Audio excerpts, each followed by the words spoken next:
Are we in a good mood tonight, or are we in a good mood? Ooh-wee!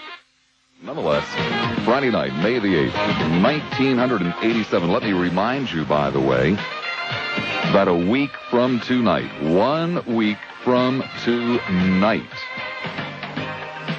we will have our shrink in studio, 9 o'clock. We're bringing in a psychiatrist to evaluate some of the calls that we have received in the past several months. It should be interesting. I mean, I want to tell you, it should be interesting. By the way, hello there. I'm Bob Lassiter with you until 11, as I am every weeknight right here at News Talk 57 WPLP.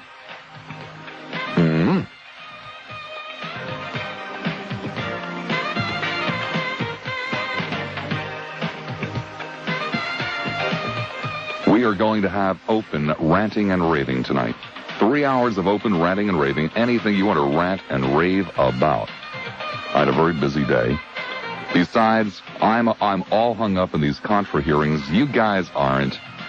What can you say about Gary Hart? So it's just going to be open ranting and raving. We have some of the finest listeners in this 3-hour time slot. We have some of the best callers, intelligent people, people with their pulse on the, or their thumb rather, on the pulse of what's going on in the world, in the community. Intelligent people, articulate people, and we will be taking calls from people just like that tonight. It will be fantastic, open ranting and raving, right on through the 11 o'clock hour. I can hardly wait. It's going to be a great show. I know it really is in my heart. I just know in my heart it will be a fantastic show. Now, the first call will probably set the entire stage for the complete evening. It'll set the stage for the entire evening. It'll be a great call. It'll be someone who is articulate, someone with something of real value to put out on the radio, something that will make you think, something that will inspire you to call. It'll be fantastic. That's what two-way talk radio is all about. And all you have to do is to get off your keister, stumble across the room, find the telephone, take the mouthpiece off the cradle there, and dial. Now, if you're in Hillsborough, you're going to want to dial 224-0057. That's 224-0057. In Pinellas, 393-0057. And what a night we will have. We will have cheap shots and we will have cheap thrills. Just kind of think of it as it's your nickel night. Right here on the radio station. Oh my goodness, there's the first one already. I can hardly wait. What do you think this person is going to want to talk about? I can't begin to imagine, but it should be interesting. Here we go. Largo, hi, you're on the air, WPLP. Good evening, Bob. It sure is nice to have an evening where I can rant and rave about a lot of things that I like to rant and rave about. Well, sir, that's what we are here for, to allow people to rant and rave. Why, thank you. I'm ranting and raving right now, or my boss is ranting and raving at me right now because I'm calling you on the telephone, and I thought I'd just do it so he'd rant and rave. Hey, flip the old geezer the bird, you know? Boy, I sure like to get a raise. I'm working like the Dickens, but... I mean, here you are, 11 minutes after 8 o'clock on a Friday night, still chained to the desk, and this jerk won't even give you a raise? That's it. I mean, it's a rant and raving time, right? Oh, yeah. I hate it when people go so fast on 275, they run you off the road if you're not going 65 or 70 anymore. I want to rant and rave about that. Mm-hmm. That's not too bad, though, because I like to go 65 or 70 myself. Oh, well, I see. Well, all right, I thought I'd call up and set the mood for the show, seeing how that you figured your first call would be the one that would set it. Well, you have set... ranting and raving. There's no doubt in my mind, sir, that you have indeed set the mood for this program tonight. I have to go back to work. My boss is really ranting and raving now, Bob. Okay, flipping the bird. Thanks a lot. Be good. Bye-bye. Oh, wasn't that fantastic? Ooh, I just knew it was going to be a call like that. Hillsborough, 224-0057. Largo again. Hi, you're on the air at WPLP.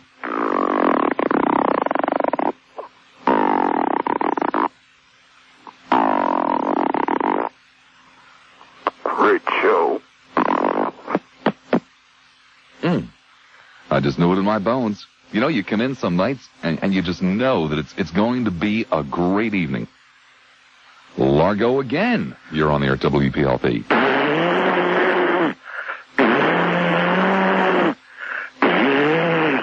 I agree with everything you say, Bob. 3 winners in a row. Oh, this is great. Tampa, you're on the air at WPLP. Hey, Bob. Yes. Hey, what do you think about that? They want to charge a license now for fish and saltwater. You know, they don't even put a reason up with that. Well, I suppose it's to raise revenue. That's usually... Raise revenue, yeah. But that's a reason, isn't it? I mean, I can think of all kinds of things they can raise revenue with. And we can all run away with it and get rich. Uh-huh. You know, what do you do about some guy that makes $3.50 an hour, you know, minimum wage, which is minimum wage state, and he pays his taxes when he buys things that money to fish? Well, life certainly isn't fair. Is it? Pardon? I said life certainly isn't fair. No, it ain't. No, it ain't. No, it ain't. But this is something we can do something about one way or the other. I come from Virginia, Woodbridge, exactly. Mm-hmm. And down near the Chesapeake Bay. Right, I know where it is. Oh, you do? Sure. Used to live in Norfolk. Really? Mm-hmm. Really? You know, they come out with Clean Up the Bay Act here about 3 years ago. They proposed it, and then the last 2 years they enacted it, and it cost $5 to obtain a license to saltwater fish in Chesapeake Bay, and that's to clean it up. No problem. Pay back the government. Only paid years from now, and we'll still be paying that $5, which will up to 10, 15.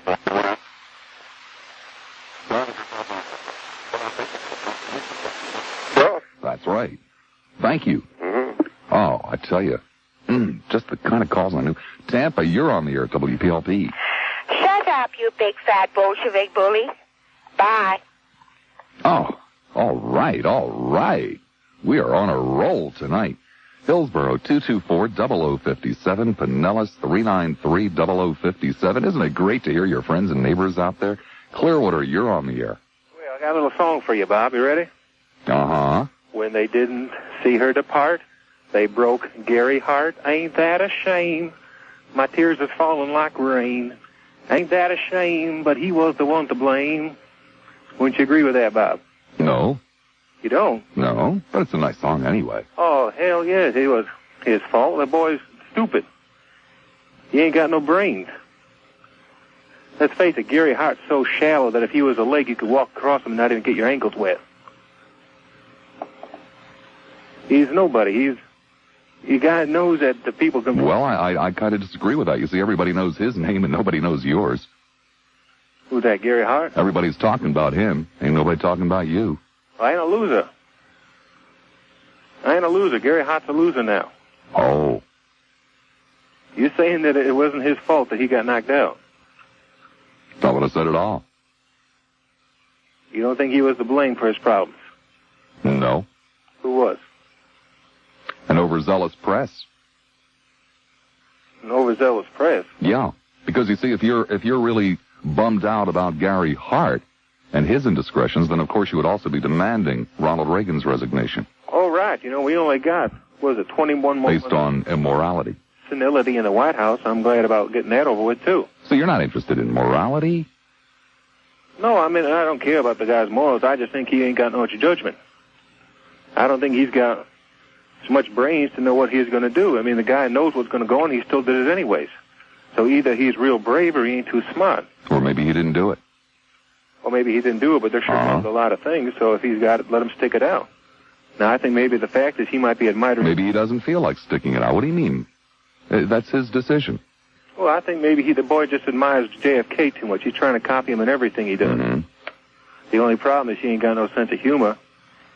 And the second thing... Seems to me you're the man without a sense of humor. Oh, I think it's hilarious. Why don't you think I have a sense of humor?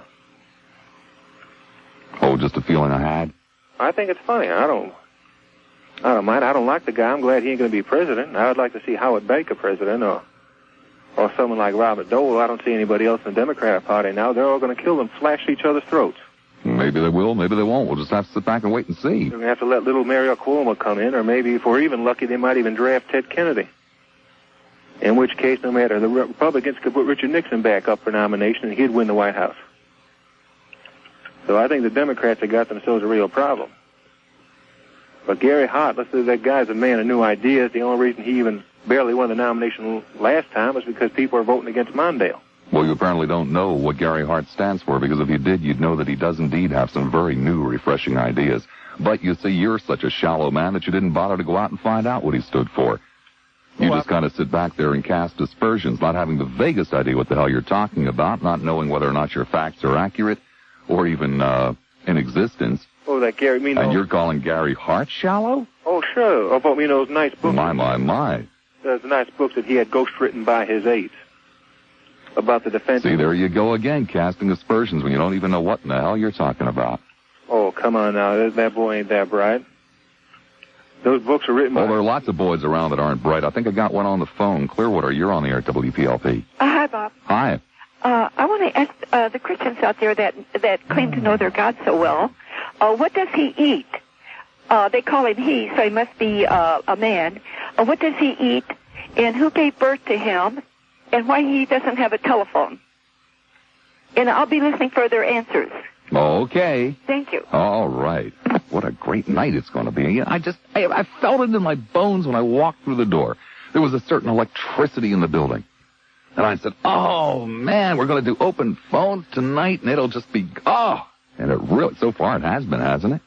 The phone numbers that put you on the air at WPLP are...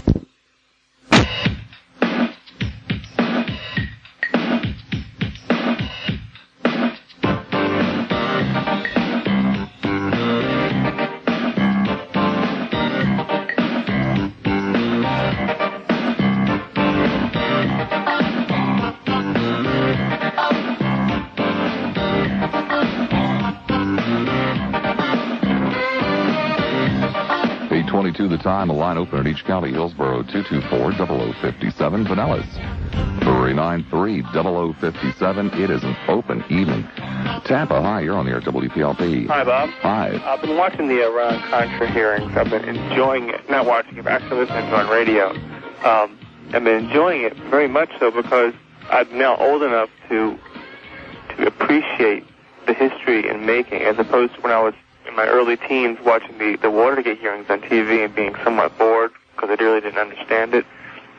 But today, Richard Secord was asked a question by, I think, Senator Bolin. I'm not sure if he's a senator or congressman, but the author of the Bolin Amendment, about his understanding of the Bolin Amendment and how the Bolin Amendment is pretty simple, basically saying it prohibited the U.S. government from a period of, 12 or 14 months from actively giving aid, financial aid, either directly or indirectly to the Contras. And what Bolin was basically stating was Secord and his companies, his private companies, were acting indirectly as an agent of the federal government. And Secord obviously didn't take that point of view, but don't you think that's the premise of trying to prosecute Secord and his Iranian partner? Yeah, I think you're right. Secord has many problems, many problems. Most of the witnesses who are going to follow Mr. Secord are going to contradict virtually everything he had to say. Mr. Secord has some very, very serious liability in this.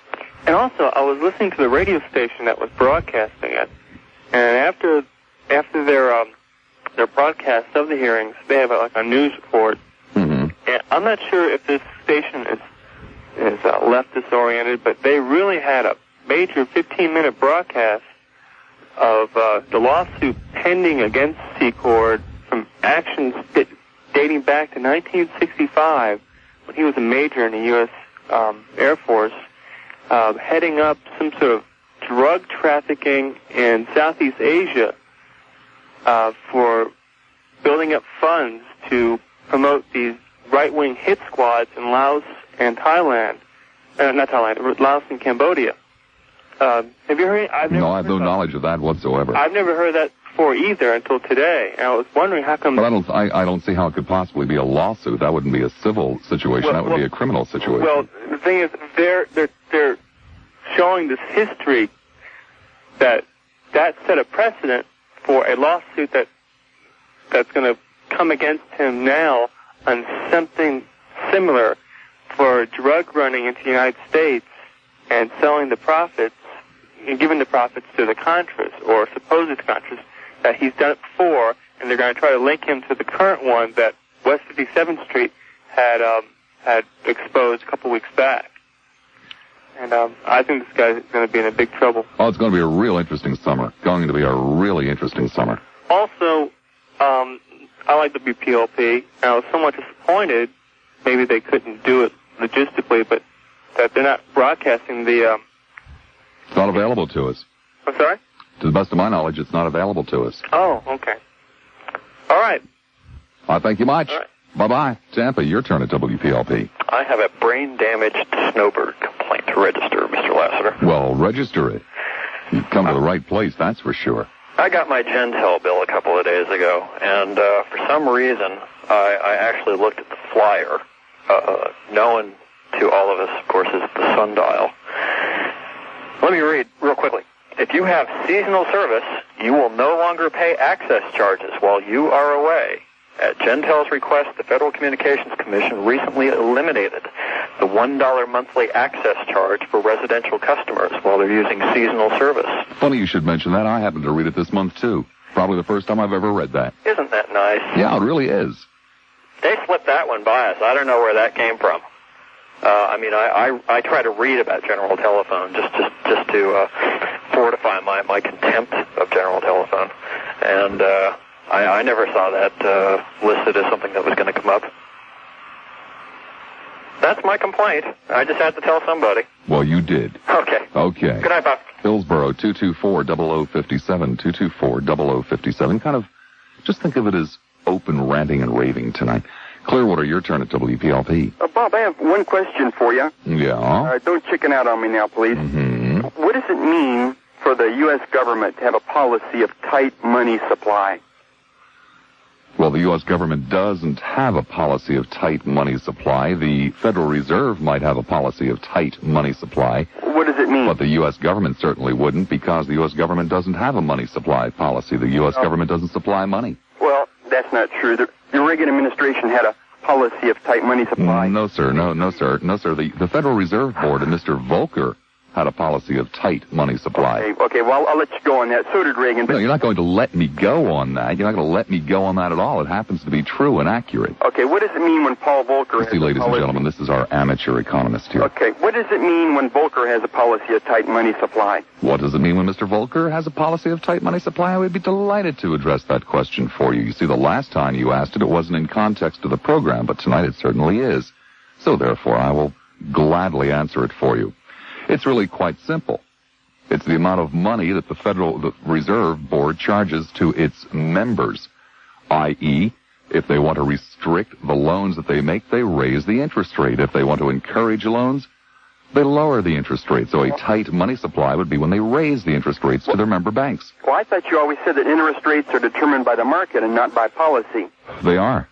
Well, you just said that they can fix the interest rates. No, I didn't say that at all. I said that the Federal Reserve raises or lowers when they think they want to restrict or contract the money supply. So it's up to the government and no, it's not. Federal Reserve Bank. No, it's not at all, because if other banks have oodles and oodles and oodles of money to lend, then they're going to lend it at whatever rate they want. The Federal Reserve does not set interest rates. The Federal Reserve only sets the price it charges. Well, if the Federal Reserve jacks up interest rates, all the banks are going to have to jack up theirs, aren't they? No, they can go to another source for their money. They don't have to go to the Federal Reserve. They can issue their own bonds. They can take loans out. They can do almost anything. So what good is the Federal Reserve? They don't have any pull at all then. The Federal Reserve is a very convenient. It serves as our central national bank, and it's a very convenient, easy place to go, but it is not the only place by any stretch of the imagination. Oh, okay. Well, okay. Can I ask you one more question? Sure. You started out only going to ask one, but go ahead. Okay. Why is it that the Reagan years are characterized by massive trade deficits? Why is it that the Reagan years are characterized by massive trade deficits? Yes. Well, that's an excellent question, because Mr. Reagan got caught in that cyclical phenomena just as Mr. Carter got caught in the cyclical phenomena of high interest rates. It's something that we have been working towards for 50 years, and it finally caught up with us. It finally caught up. Just went bust all of a sudden when Reagan came in. Didn't have anything to do with Reagan, huh? No, not per se. Okay, why did virtually all commodities prices crash under Reagan? They didn't. Well, I'm just going to have to let you go, Bob. Most of them crashed under Carter. That's not true at all. They Yes, were it is. all the way up to 80. I beg your pardon. I beg your pardon, my friend. They crashed starting in late 1979 and continued. The agriculture sector was perhaps the last to go, and it went in December of 1980. Why did they crash in late 79 then? Well, which markets are you talking about? All commodities. Virtually all commodities. Well, commodities crashed for different reasons. For example, the gold and the silver crashed because the prices had just gotten too high. The speculation was too rampant. Why did farm produce crash? Farm produce crashed because supplies greatly increased. They had been relatively tight in the late 1970s, but then we had a couple of bin-busting years. I mean, coffee went down, wheat, corn, everything went down. Well, coffee has been up and down several times since 1980. Coffee has not grown in this country. Coffee is a commodity that trades pretty much on weather conditions. Well, okay, I'll just have... Well, I could ask you another question. Go ahead. Reagan has a policy of dollar bashing. It's always my pleasure to help an economic illiterate out. Reagan has a policy of dollar bashing. What does that mean? I've never heard the term in my life. Oh, well, you're not reading the magazines. And, well, maybe I'm not reading your magazines, but I've never heard the term in my life. Well, okay. All right, Bob, I'll let you go then. Okay. Thank you. Isn't this exciting? I just love open phones. Hillsboro, 224-0057. Pinellas, 393-0057. Seminole, you're on the air, WPLP. Seminole? Yes. Yes, Bob, I think you have a marvelous program. I'd just like to say this. Why don't somebody like you and some other men run for some of these important offices? Well, lots of people run for important offices. Well, I know they do, but you've got such a marvelous way of speaking, and don't you get tired of taking some of the crap that they give you over the years? No, ma'am, they pay me very, very well to do it. Well, I know they do, but I think you're marvelous. But I think, Mr. Hart, while I'm a Republican, but I never voted a straight Republican ticket in my life. I was Columbiana County when Wilkie runs, so you know I'm an old lady. But anyway, I do think that he would have made a good president. I'm not sure how good a president he would have made, but I certainly hate to see him get out of the race under the conditions that he left the race under. And I think the media sometimes gets out of line. And this is clearly one of those cases. Yes. Well, thank you, sir. You're welcome. Bye. Bye. To join in the conversation.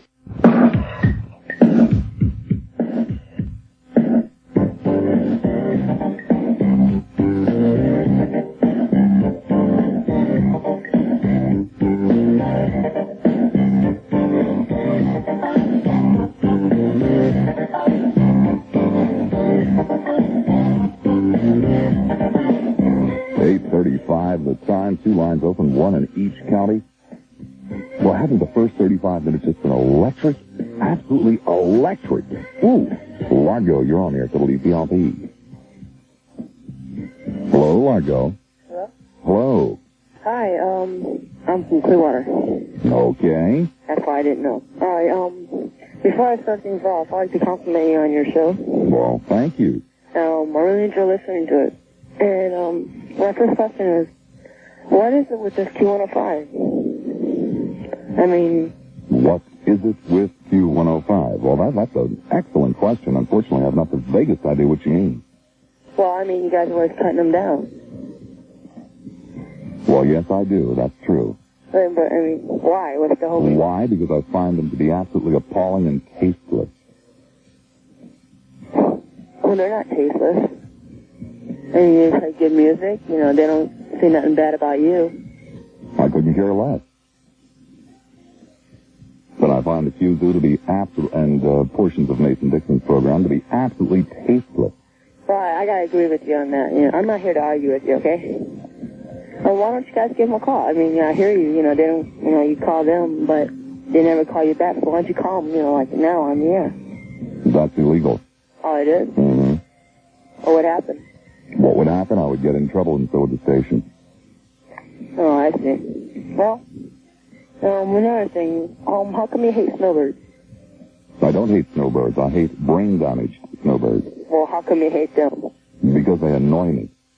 Well, why They make my life very difficult, needlessly. Well, I mean, they're human just like you. Just because they're from up north, you mean that, that they're going to drive you crazy? No, not just because they're from up north. That is not what drives me crazy. I'm from up north. Yeah, I just am driven crazy by brain-damaged people who don't think. Like yourself. Well, why might I ask you to sit home and listen to a man that doesn't think? Yeah, I don't know. I guess you're not too swift either, huh? Tampa, your turn at WPLP. Hello, Tampa. Yes? Yes. Bob? Right. I want to compliment you. I enjoy your program very much. And those first few coops. You've got to stop listening to yourself or I'm going to move on to somebody else. Okay, Bradenton, you're on here at WPLP. Hello, Mom. Hi there. How are you this evening? Fine, thank you. I've been listening to the Lunatics. I figured they'd be on today. Mm-hmm. I wanted to ask you how we're coming on that FCC bit. Coming along very, very well. I mailed out some yesterday and some today, and I did hear you say last night you'd got a few replies. Yes, I've already started coming back in signed. Mm-hmm. Well, keep up the good work, and I'll try to tolerate them this evening. I mean, I like you, but I don't like some of them lunatics to call. Well, thank you. Well, have a nice evening. You too. Oh, the electricity and the excitement is in the air when you do open phones. St. Pete, you're on the air at WPLP. Large Roberts. Yes, sir. Concerning sleeping around, be it the person that hopes to be the leader of this nation or a congressman or anybody else in a representative position of many, many folk in this country. Years ago, being a male, the chief hazards were causing someone to be with child or getting a communicable disease. There wasn't, as there is today, I call this day the era of AIDS. Sleeping around today is Russian roulette.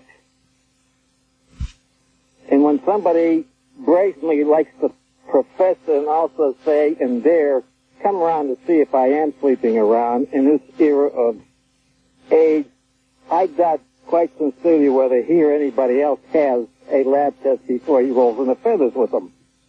The point being, a person's private affairs, as it used to be, as against it is today, with the thing that AIDS is hanging over everyone's head, to me, is very, very immature and very dangerous. You get the gist? Yeah, I hear what you're saying. So when someone says that their private affairs are their own private matter, I would say yes, if you can get the AIDS and keep it to yourself. Even people that aren't officials that get AIDS that want to keep it to themselves because of the privacy factor, that also beggars wisdom, in my way of thinking, trying to protect somebody's AIDS. Well, first of all, you're making some rather gross assumptions about what you really don't know one way or the other. I don't know what about what. Whether or not Mr. Hart is sleeping around. Do you? Would I have had to been under the bed with a television mattress? I take it for granted that it wasn't his pride that caused him to go down. He's trying to salvage what little is left of his life because he was proud of sleeping around. Well, you don't know whether or not he was. You just have heard rumors to that effect. You have no knowledge, nor have you seen any actual proof. Have you? Have you ever read any... It's something you kind of want to believe because it's just something that you kind of want to believe, even though you don't have any factual proof.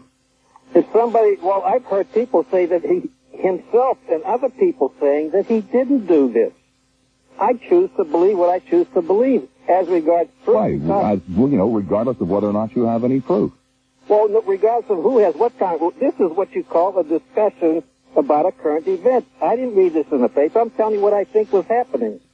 And because... Right, even though you have no knowledge of it whatsoever. You're sitting at home in Tampa Bay, and you're going to just automatically decide on your own what somebody a couple of thousand miles away is doing. Could I reflect upon your fresh memory? I'm pretty sure you possess one.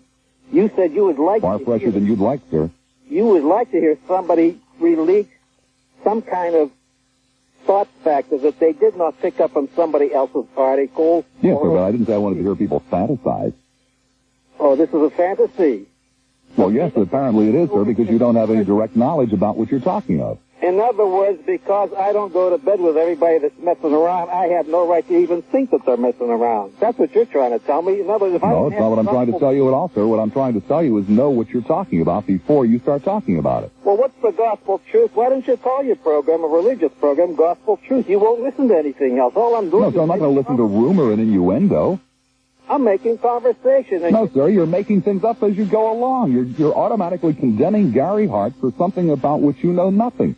You have heard some accusations, you have heard some rumors, but you have no proof. I didn't condemn Gary Hart per se. Well, I beg your pardon, sir, but you did. Sir, I beg your pardon, but you did. Remember, I do have that fresh memory. That's the way you started off your conversation. I didn't have him on my list by himself. Sir, his is the only name that you mentioned, and you mentioned it repeatedly. Any congressman, any representative people are playing Russian roulette when they sleep around. Well, how about firemen? If anybody that sleeps around... How about secretaries and bookkeepers? They are playing... Then why did you choose to mention congressmen and senators in Gary Hart's name repeatedly? Because they're politicians. They represent us. A fireman protects us in their own district. A congressman protects us in this world. There is a difference. You know that. No, sir, there's no difference whatsoever. What's immoral is immoral for everybody. About our local thing. No, sir, what is immoral for everybody, regardless of your station in life. I'm not talking morality. I'm talking about a leader that wants to sleep around and get AIDS. Well, disease is disease for everyone, sir. Regardless, again, of your station. Before sleep around, you would classically get a shot you would be done with. Today, that doesn't work. You know it. So what you trying to crank my handle for? Well, you also know that it is not very easy to pick up AIDS from sleeping around with a woman. And so what takes repeated, numerous repeated sexual encounters with the same person. You might as well tell me he puts on 10 rubbers when he goes to bed with a girl. Next you'll be telling me. Sir, I have no idea whether or not he goes to bed with girls. Gary Hart could be impotent for all I know. Can I change the subject for half a minute? Did you watch Hill Street Blues the other night? This is funny. Yes, sir. I shut down the radio station and turned it on. Did you see the gal that used to be the sergeant that died of a natural death of cancer? Wasn't that a great show? And then she went off to the convent to become a nun. Mm-hmm. And when somebody spots her in the police station, she's hanging a condom machine up. Yeah, isn't that something? She really got religion. It made me laugh, too. See you later. Thank you very much. All right. I have no idea that I'm on air. Dunedin, hi, you're on air at WPLP. Yeah, I have a little clip here. The Republicans got their Iran gate going, and flaming liberals like you got your rice cake going. And I'm going to laugh when I go and vote for LaRouche. Sir, anybody that votes for Lyndon LaRouche will be laughing. Unfortunately, they don't allow convicted felons to run for president. You flaming liberals got your rice cake. No, what's a rice cake, sir? Like the Japanese would... Oh, rice, the name of the woman. Do you often laugh all by yourself sitting at home alone, sir? I think he does. Seminole, your turn at WPLP. Right. I'm calling about the Iran the other day on the news. I'm retired from the United States Air Force, and I had the honor of serving under General C. Corps for many years before I retired. And this was back in the 60s when he was a combat veteran in Nam. And I just wanted to say and let everybody know he's a very honorable man. Oh, really? What was your rank, sir? My rank was a master sergeant. A master sergeant? Right. Let's see. How many master sergeants do you think were under General C. Corps at that time? In the outfit I was in? Yes. There was 3 of us. Well, how many altogether do you think served under General C. Corps at that time? I first knew General C. Corps when he was a captain. Mm-hmm. And I served under him as a squadron commander. And you were an intimate friend of General C. Corps? Am I? Yes. Yes, sir, I sure am. Intimate generals and captains buddy around with master sergeants? Sure do. Son of a gun. In the outfit I was in the 603rd SOS outfit. Well, right there, that would indicate that General C. Corps isn't a very good man, because that would be expressly forbidden by the military code, wouldn't it? I didn't buddy with him. Well, I asked you if you did. No. And you said that you did. No, I was a non-commissioned officer in charge of one of his outfits. but I know I had a lot of respect for him, and he was a very honorable man. And but you don't know him personally. Well, sure, I know him personally if I served for him in a small outfit as my commander when he was a major. Well, I mean, he certainly didn't confide in you. No. So you have no idea as to whether or not he was really honorable because you don't really know the thought process. Well, in the military, I mean, you get to know a man pretty well if you're in combat with him. You were in combat in Iran? No, sir, I'm not saying that. I was in combat in Vietnam. You were in combat in Vietnam with General Secord. Right. I could have sworn you said you were General Secord in Iran. He was a major and a lieutenant colonel. I didn't know him when he made major general or made full colonel even because I retired before that. But as far as serving with him at that time, when I remember him when I first met him, he was a captain. And then he made squadron commander as a major, and then he was a lieutenant colonel in our outfit as commander. And I know as then, he was a very honorable man. I mean, much to be respected by all the men in my outfit. Well, that's great. Well, I just wanted you to know that. I'm not trying to, make opinions on anybody, but I just wanted to say that. And I'm sorry to see Gary Hart step out of the race. Under the circumstances under which he left, I quite agree. He had my vote all the way, because I believe in him. Thank you much. Okay, you're welcome. Take care. Oh, the electricity is just in the air tonight. Early diagnosis is helping millions of Americans reduce their chances of falling victim to life-threatening diseases. For example, potential breast cancer in women can be detected in time by a program of self-examination, mammography, and regular checkups. The kind of attention you'll receive at the Diagnostic Clinic, hosting one of the finest obstetrics and gynecology departments around. The Diagnostic Clinic has been providing quality care to Tampa Bay for nearly 20 years, and its physicians are specialists. Men and women with expert experience in over 25 fields of medicine, including obstetrics and gynecology, cardiovascular surgery, pediatrics, neurology, plastic surgery, and internal medicine. And Diagnostic Clinic uses the most up-to-date, state-of-the-art medical technology. No matter what your needs, Diagnostic Clinic can help, even emergency attention at our urgent care center. Diagnostic Clinic at 1551 West Bay Drive in Waco. Call 581-8767. Or their satellite office in Countryside, 799-178. Diagnostic Clinic, coming soon to Seminole. Hi, everybody. This is Larry King in Washington. Tonight's our regular monthly sojourn to the Jefferson Hotel downtown. We do this once a month, and we hope you join us. We got good guests tonight. Darryl Dawkins of the New Jersey Nets will be with us. Pretty strong man. Dr. Richard Wortham, who polls for President Reagan. Bill Hamilton, who polls for the Democratic National Committee. And Doug Marlette, the Pulitzer Prize-winning cartoonist from Atlanta. All tonight on The Larry King Show. All right here on this Mutual radio station. Don't I break your heart to hear that poor thing cry like he does? Well, it breaks my heart, but, when the phones aren't lit, that breaks my heart even more. You do what you have to do. Oh, shame on you. Go jump in the lake. And ask somebody to hold your head under the water for by hours. I'm not holding his head under the water. I'm just holding him by the tail and dunking him in a bucket. Put him in the water. How would you like that? Oh, I wish I was close to you. With a rolling pin. Oh. I sure do. I'm going to call the PTA too and report you. All right. Just getting up. Hang on.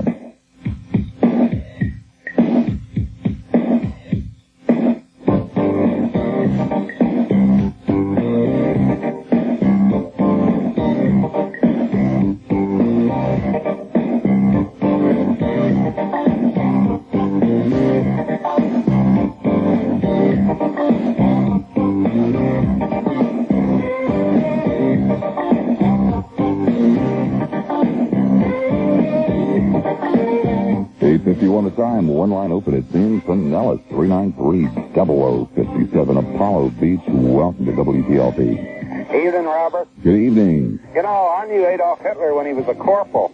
He was a very honorable man. One of the nicest guys I ever met. I've heard lots of people say that. Yeah, he got gassed during the war and all, and he was really a nice guy. Mm-hmm. I didn't know much about him later. I don't know what the hell ever happened to him, but when I served with him over in Germany, he was one of the nicest guys I ever met.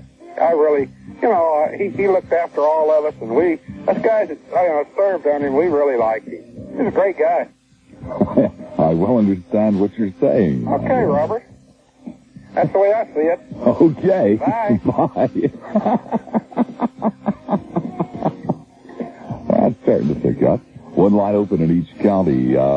Tampa, your turn at WPLP. Hello, Bob. Hello. I like the last comments of the last caller. I really feel that this guy that's been sitting there, General Secord, would make a real excellent dictator. He's really a fine material. And, the only kind of negative thing about it is that, him and the colonel and probably Ronald Reagan and that whole bunch, they would steal our government from us. And, they'd like to run the whole business, I think, from the White House. Well, no, sir. They wouldn't steal the government from us. They think they already have it. Well, you got a point. They think they own it, and like he owns the $6 million, whatever Swiss bank's account.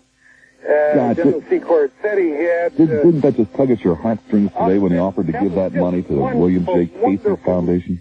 How wonderful it is that we can take armaments, sell them to him, then he can mark up 130 to 150%, sell it to these Iranians, these pragmatic Iranians, and then take the money and put it in Swiss bank's account. What a wonderful person he is. He's a magnificent general in this. And God, if we have too many more like him, this country's in deep, deep trouble. That's all I got to say. Thanks, Bob. Thank you. St. Pete, you're on the air at WPLP. Hi, Bob. How are you doing? Oh, fantastic. Just in a great mood tonight. I've got to know a question, and that's how do you manage to talk with your tongue in your cheek? How do I manage to talk with my tongue in my cheek? Well, that's a very good question. Yes. It's rarely in my cheek. I wonder how you... I listen with it in my cheek, but I rarely talk with it in my cheek. No, but you do a good job with your satire and keeping people on their toes. Well, thank you. I enjoy it. I'm a snowboarder from the West where poor old Gary is now debarked, and I don't think they gave him a fair trial, truly. Did you see his news conference today? No, I didn't. I was out shopping. Well, he sure had me fooled. I thought even when it was over, I was not sure if he had pulled out or was staying in. Well, it's kind of a shame that he got a trial without a jury. Sure is. That's the way the ball. And I like to know something. I've only been here a week, and tonight is not conducive of your regular listening public, I hope.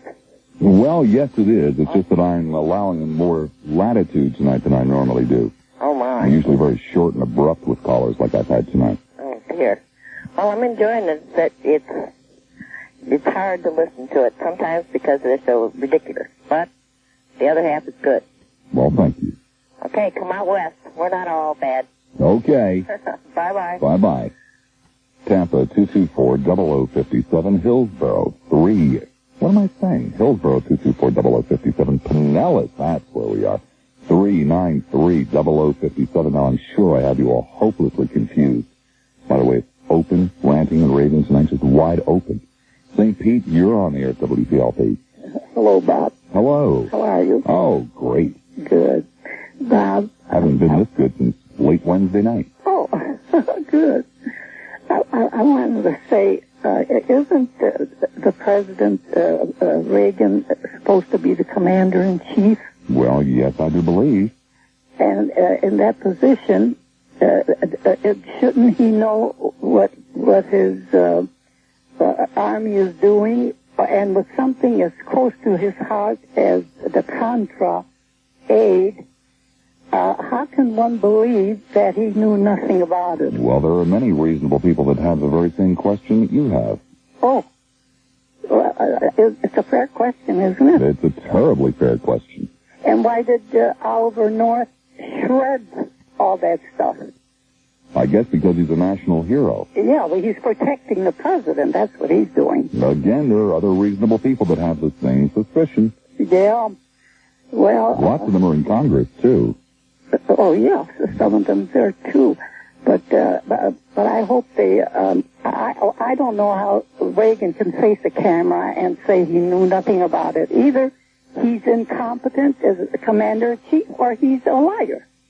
Well, they seem to be his only two options right now, and he has chosen to take the incompetent out. Oh, the incompetent. Right, he keeps saying, don't ask me, I was busy. Yeah. Counting jelly beans or something that day. I'm not sure what it was. As soon as they tell me what I was doing, I'll tell you. That's just the way it sounds. Exactly. Yeah. Well, I don't see how people can buy his answer that he knew nothing. I just can't see that. Because well, he seems to be having more and more trouble selling it every day. You think so? Yes, I do. Oh, good. Because it seems to me he gets away with too much, and I was afraid he was going to get away with this completely. That would be terrible. That would be terrible. Well, nice talking to you, Bob. Nice talking to you. Thank you. Good night. Good night. St. Petersburg, hi, you're on air at WPLP. Yes. Yesterday, one of the finest senators on this Iran investigation now said to General Secord, these are exact words, you really know, this is what he said, you really know what intelligence is. You really know what intelligence is. But of course those educated fool Democrats, ma'am, they don't have any intelligence like you are. Ma'am, he wasn't talking about intellect, he was talking about intelligence gathering. He was talking but I guess you don't have the intelligence to know that. He didn't say intelligence gathering. Yes, ma'am, that was the context. Ma'am, that was the context of the conversation, you see. They were talking about intelligence gathering. Witness. Too bad you said I can't hear you when you insist upon talking when I talk, and now you're going to hang up. Well, we know that she doesn't know anything about intelligence, don't we? Oh, what a great hour. Oh, I tell you, this has been a fantastic hour. I knew it when I walked in the studio today. I just knew it that as my key turned in the lock and I opened the back door, I said, open phones. That's the way to go tonight. Open phones. You can't miss Lassiter. Friday nights, open phones from now on, except for next Friday night when we will have the shrink in here, and maybe we'll play back some of the calls that we got in this first hour for the shrink. Nah, shrink would probably get up and leave. We'll save the other stuff that we've been putting together for the shrink. Hey, guess what? You got it, 2 more hours just like this one. Oh, it'll be great. Whoopee! To tell a friend. It's called News Talk Radio. WPLP News Talk Radio, 57 on the AM dial. You'll never give people who disagree with you a chance to talk, Bob.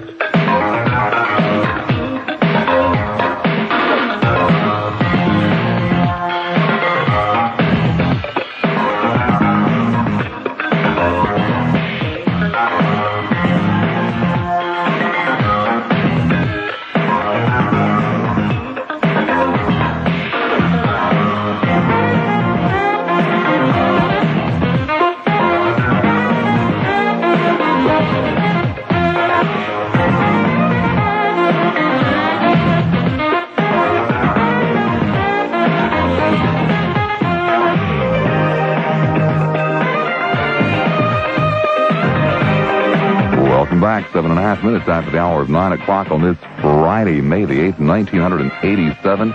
Oh, if you missed that first hour, you don't know what you missed. But don't worry, I'll bet you there's more of it still to come.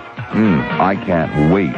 I just cannot wait to take the first call in the second hour. Because if it's anything like the first call in the first hour, it too will set the tone for the complete hour to come. I mean, you want to talk about variety. We had variety. Everything from a former master sergeant attesting to General Secord's character down to that hot issue. That issue that has been ripping all of our hearts out.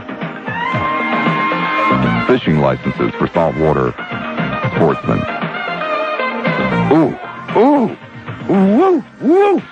Oh, that's the way I like it. That's the way I like it. Oh, yeah. Let me give you the telephone numbers. Hillsboro, 224-0057, 224-0057. Pinellas, 393-0057, 393, operator 57. University of South Florida, welcome to WPLP. Bob. Yes. I'm a first-time caller. Great. I've been listening to you for about a month now, and you are the most arrogant person I've met. Well, thank you. In Tampa. Thank you. I appreciate that is a compliment. I'd like to ask you a couple questions about yourself. Sure. How long have you been down here? How long have I been in Florida? Yeah. It'll be 7 years on September the 30th. How have you managed to maintain your sanity? How have I managed to maintain my sanity? Have you been listening tonight? No, I just turned you on about 20 minutes ago. Well, I lost it about 25 minutes ago. I feel like I didn't hear your first caller on the first hour. Oh, it was a real dud. I feel like dud. I've some mighty big shoes to step into. No, it was a real dud. Don't worry about it. No, seriously, how have you managed? Well, where did you come from prior to? I came here in the Bay Area. I had been living in Pittsburgh, Pennsylvania, right before I moved to Florida. When I originally moved to Florida, I moved down to the Naples area for almost a year. I'm a lifelong fan of talk radio, and the first station I encountered when I moved down here was your rival station across the bay. Radio Fa La La. Right, and it seems like a lot of their DJs are from that basic area. What is it that Pittsburgh? There must be a lot of. Well, now, wait a second. In that area. If I'm not mistaken, Hack Ellery is from northern New Jersey. Paul G. Golly Whiz Gonzalez, is a Tampa boy. Well, who was the Jack Sick before Norman, Jack Ellery? Pardon? Who was the Jack before Jack Ellery? Well, we have a Jack Wheeler on this station who also at one time worked in Pittsburgh. About 10 years ago. Well, I just want to let you know that you've got a following here in the USF area, and all right. Good work going. Thank you very much. All right, bye-bye. Bye-bye. Hillsboro, 224-0057. Pinellas, 393-0057. Palm Harbor, welcome to WPLP. Hello. Hello. Bob? Yes. What was the model doing in Washington? Why did she come to Washington? Why don't they question her a little bit? Because, what do you mean question her? She doesn't wish to be questioned. She's a private citizen. She's allowed to be wherever she wants to be. Well, if she was with him, why couldn't, and if she denies it... She does. What? She does. Yep, she denies it, but... That's correct. It seemed very funny that she should come for the weekend when the wife wasn't there. Doesn't it? Well, ma'am, lots of people go to Washington for the weekend. I myself have gone to Washington for the weekend, and I promise you I have never slept with Gary Hart. That's beside the point. Well, no, I think it is the point. I don't want to be accused of sleeping with Gary Hart. The man that was running for president. And why do they pick on him? Or look at John Kennedy, for God's sake. He had nerve enough to take his horse right in the White House. But he's dead, ma'am. Sure he did. He had loads of girlfriends. And he used to go out to California with Robert Stack and a bunch of fellows out there and take the girls out there. But the public loved him. They let him get away with it. What can I say? Life isn't fair. Well, I don't know. I think there must have been something going on between Miss Rice and Mr. Hart. Well, we'll never know, ma'am. Weekend. We'll never know. Yeah, you'll never know, but I don't know. I think he's guilty. He was smart. He quit. Okay, thank you. Okay.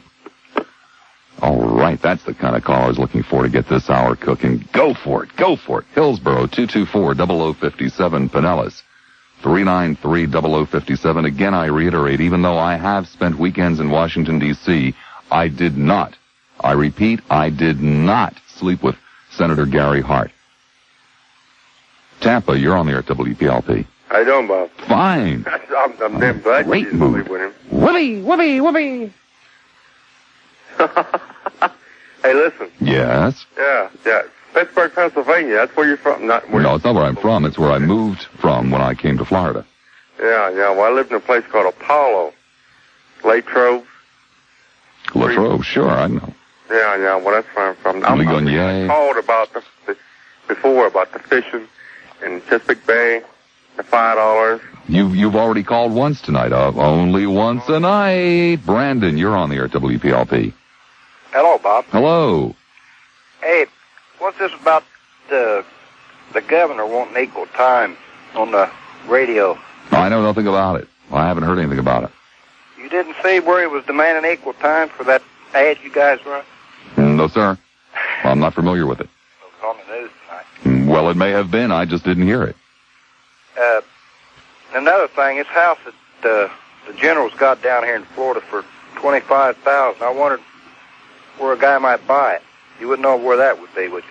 I don't know, again, what you're talking about. What general? What house? Seagrave. He said he had several houses all over, but he was a pauper. He had a house down here worth $25,000 somewhere. I don't recall him saying any such thing. You didn't hear him say that today? They asked him how much property he had. He had 3 or 4 townhouses in Virginia and a house in Florida. No, I must have missed that portion of the testimony today. I didn't hear all of it today. And that other guy you had on earlier was talking about that trial that him and Wilson was involved in. That's been dismissed a long time ago. Mm-hmm. That was brought up today, too. Okay. And that rate you was talking about, you said they lowered it? What rate? The rate on to your telephone. No, I didn't say they had lowered it. The FCC has ruled that people who have their phones disconnected for the season need not be charged the access charge, just the maintenance charge. Yeah, well, I seen where the FCC was trying to raise it to $3 excess line and lower the long distance. No, it's not the FCC that's trying to raise it. It's AT&T that's trying to get the FCC to approve the raise. Yeah, well, you know that. The FCC gets nothing out of it at all. You know the FCC's going to, because they do whatever they tell them. That's just like cable TV. No, they don't do whatever they're told to do. That's not true. Well, that's not the way I found out. There was something else I was going to ask you, and I forgot it. Well, heck. Anyway, thanks, Bob. Okay. Oh, gosh, I just love open phones. Oh. Seminole, you're on the air at WPLP. Hello, Bob. How you doing? Fine. Yeah, on this Gary Super Hart great. thing, let me lay a little groundwork here.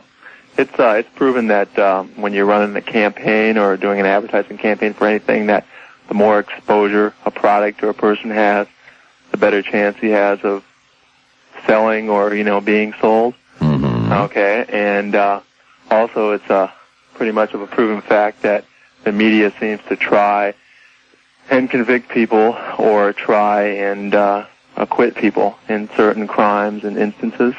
Do you agree with that? Sure. Okay. Well, what I feel might be happening here in this Gary Hart situation is possibly that this is all created by him and his campaign managers as a publicity stunt, and all the coverage that he's obtaining on the news media, his face is being shown, millions of times. Well, not millions, but several times. How many peyote buttons have you eaten tonight? Well, none. I don't eat peyote buttons. I'm straight. Okay. Anyway, this is just a way to look at it. I mean, I think that it's possible that it's a publicity campaign on his part, because he is right now he's being sort of tried in the media, and it's possible that they'll try him to the point of acquittal.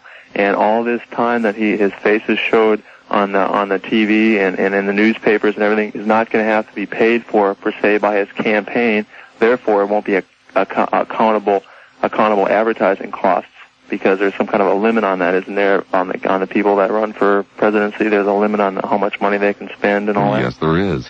Okay, well, so therefore he can spend more this way, and the same people that are trying him will turn around. They'll declare him so we can say innocent, and then they'll turn right around and they'll get the additional advertising dollars that his campaign manager will spend. Okay. Okay. Well, and another thing also. Oh, another thing. What do you think about calling a caller that calls you and stuff like that? Calling him back. What would you think about that? Because there's a guy that calls you all the time on the show here that I've heard. You're talking about the petitioner, Sean? Well, I'm not sure. He's the guy. Hi, Sean. He always says you're a pinko fag and all that kind of crap. He always says stuff like that, okay? Mm-hmm. Well, he was your first guest on the Dateline tonight. I recognize his voice. I think that, I'm sure you have the number on file there. Yes, we do have Sean's name and number now on file. You should give him a call and see what he has to say when you call him at his residence. And just see what he's got to say. Well, if I'm up at 4:30 this morning, I will. Oh, what do you mean? You know the guy and everything? Yes. Uh-huh. Yeah, I know who he is now. Now you know who he is because you recognize his voice. Mm-hmm. Yes, we did. Great. Why don't you call him up? Call him up and then talk to him. I want to hear him. Well, one of these nights we're going to do a Don't Call Us, We'll Call You show. And then perhaps he'll be the first participant that evening. That would be wonderful. Okay, well, Bob, have a good one. Okay, take care. Oh, you see, we do this as a public service. The world, the crazy world that we live in, you don't get to know your neighbors. See, all of us are transplants down here, and we don't know each other, and we live in these little condominiums or these little cement slabs sitting on reclaimed swampland, and we just don't know each other. So every now and then we do open phones so that you can get an opportunity to hear the way that your neighbors think and talk. Isn't it great? God, doesn't it make you want to go back to Wisconsin? The phone numbers that put you on the Pinko faggot. Bob.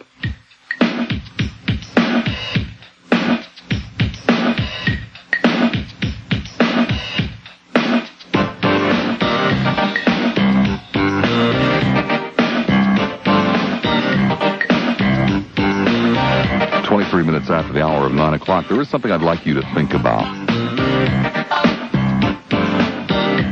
Every second of every day in this country, every second of every day, 3.6 cans of Spam luncheon meat are consumed. And that's true. Tampa, you're on the air at WPLP. Hello, Bob. Hello. I wonder if you can help me or any of your callers can enlighten me. Is there a law that in the land that is passed for the government and not for the private sector with regard to the Contra? What I can't understand is the fact that the Congress make it illegal for the government to give military back into the Contras, yet the private sector seems to be, if they can gather the funds, that they can back the military. Is that correct? That's correct. So you can have one law for the government. Wouldn't it be wise for the Congress to just pass the law that no military aid to the Contras?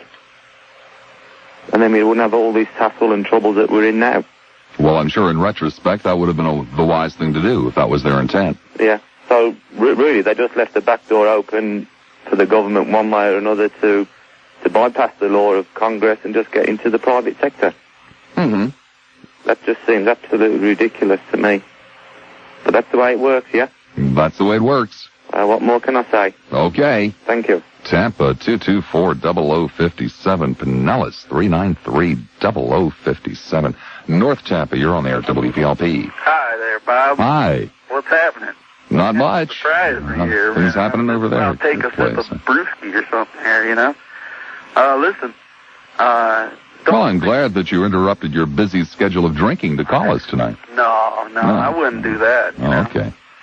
No, it's just that I'm kind of watching the basketball game on TV as well as listening to you half-heartedly, as it were. Because I have a candidate for president, and he's out of Detroit City, okay?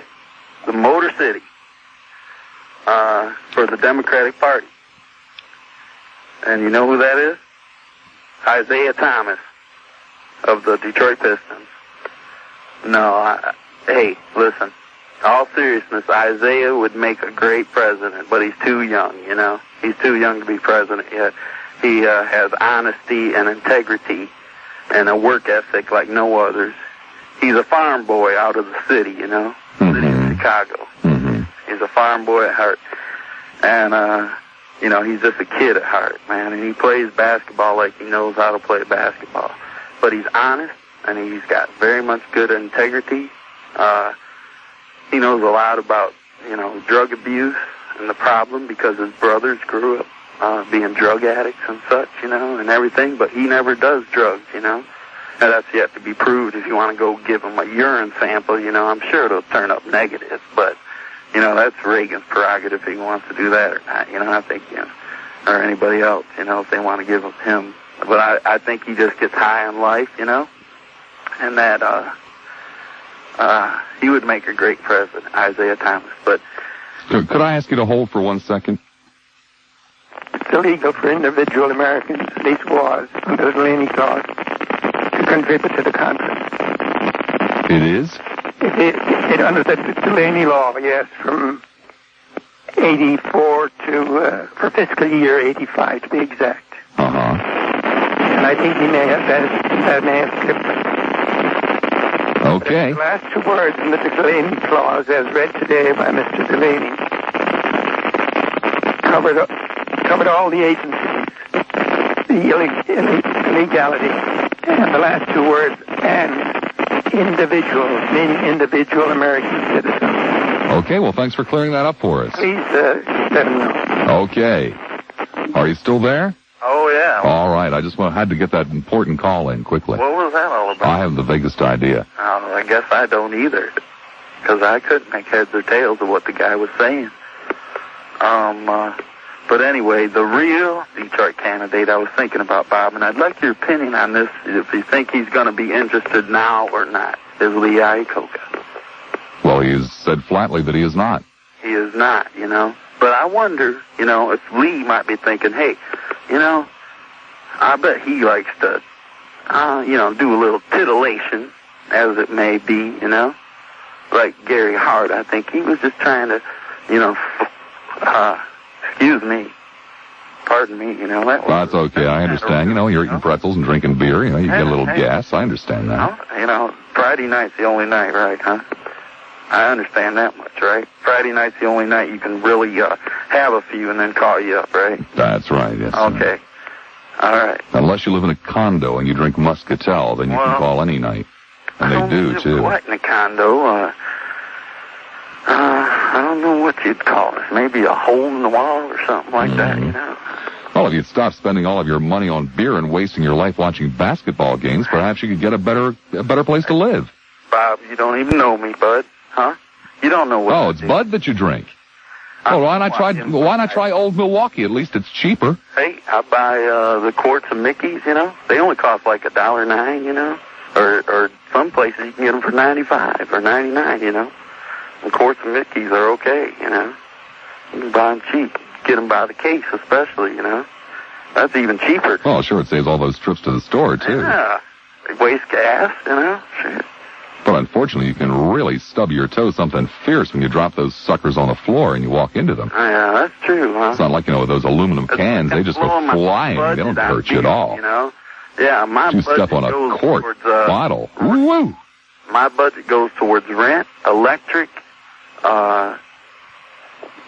heat, and light, you know, and all that kind of stuff. Mm-hmm. You know? People who want my money, you know? And if I get injured or something, I have to pay a doctor, you know? I have to pay a doctor to fix me, you know? And that costs Well, if you'd be more careful with what you do with your beer bottles, then you probably wouldn't get injured as much. No, I didn't get injured on a beer bottle, Bobby. I injured athletically in sports, you know? But my company doesn't cover me or nothing like that, you know? A lot of times a good company, you know, who cares about their employees. Sir, I don't think chug-a-lug contests are considered athletics. No, softball, not chug-a-lug. No. It could have been quarter bounce, so is that considered athletic? I suppose so. Oh, okay. Hand-eye coordination anyways involved, right? You know? I'm not going anywhere, by the way, tonight. I'm sitting at home. I'm having a good time, you know? I have to work the weekend, you know? But I still have my Friday nights, you know? And I like to have a good time. Well, all right. You sound like you're having a good time to me, and I thank you for sharing some of that good time with us. You don't think Lee Iacocca is going to run? He has said he isn't. Okay. Okay. Take care. Cool, huh? All right, I will be. You be too. Watch those beer bottles. Now, don't sit on that opener. Line open in each county. Pinellas, 393-0057. Hillsborough, 224-0057. My God, isn't this great? You're getting to know your neighbors. Ooh. Clearwater, you're on the air. Clearwater? Yes. Hi, Bob. Hi. I want to tell you that you've been entertaining me for about 3 months. I'm from the Chicago area, and I always listen to the talk shows up there, and I was fishing around on the radio, and I found you. Well, I'm glad. I don't know if you're familiar with any of them, like, Dave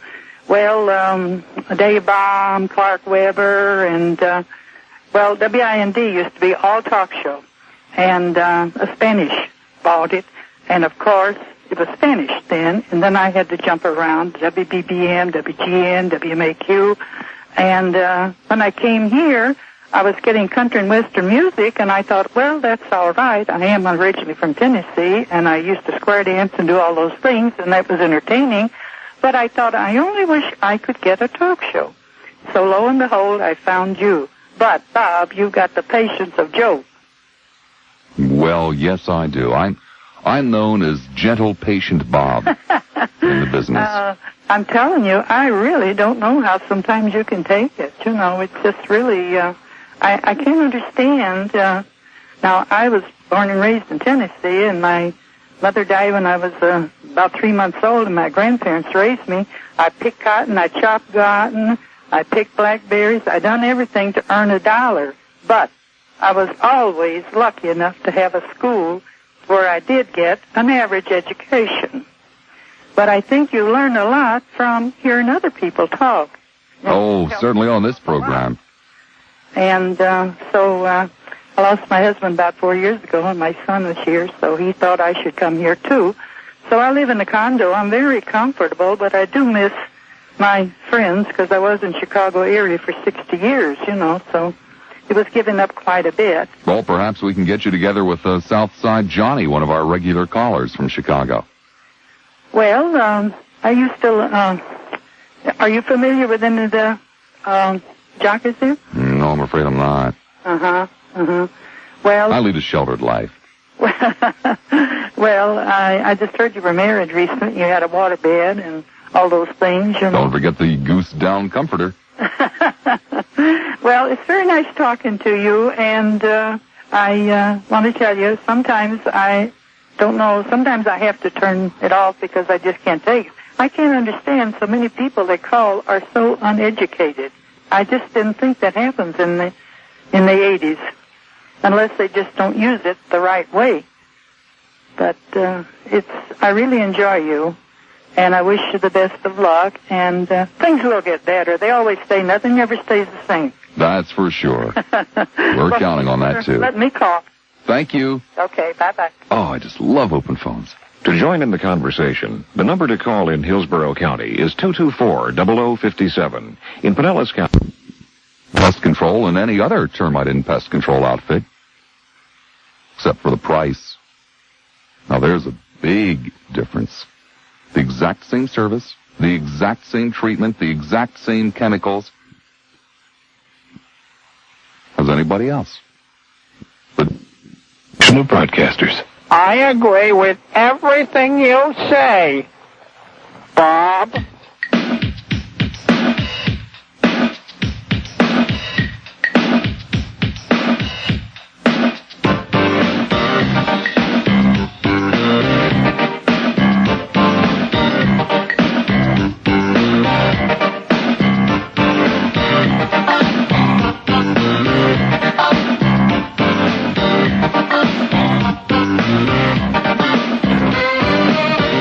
$9:39 the time. One line open. It's in Pinellas. 393-0057. 393-0057. I don't know about you, but I can hardly wait to see what will show up on that vacant line. The one that I just gave out the number for. I mean, almost every time I have punched the button tonight, it has been magic. Just absolute magic. Ooh, someone's called. Hurry up. Clear the call, Michael. I want to see exactly what they want to talk about. Hurry, Michael, hurry. Oh, this is going to be great. Yeah, I'll get to the rest of you who are waiting, but I was just curious about that one line that had been sitting there. Are we ready? Ready? Okay. Pinellas Park. Hi, you're on the air at WPLP. That was quick, wasn't it? I've been having so much fun tonight listening to you. Well, I'm glad. My first time to call, and I just started tuning into you this week, and I've had the biggest laughs that anybody could have. Oh, I tell you, I come in here and laugh almost every night. I'm going to go home and take Valium, drink a quart of red wine and a bottle of whiskey. You had a great opening, and I'm really enjoying myself. I did have something to talk about, though, really, about the commercial that just came on before I called about the governor's tax. Uh-huh.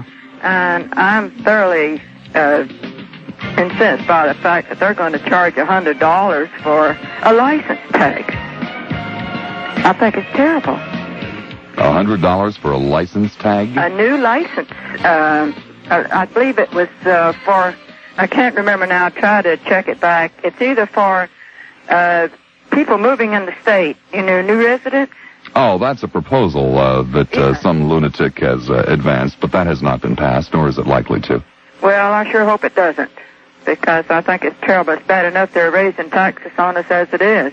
Well, we people here in Florida have a very peculiar way of financing our state government. We like other people to pay for it. That's true. All those that come in here.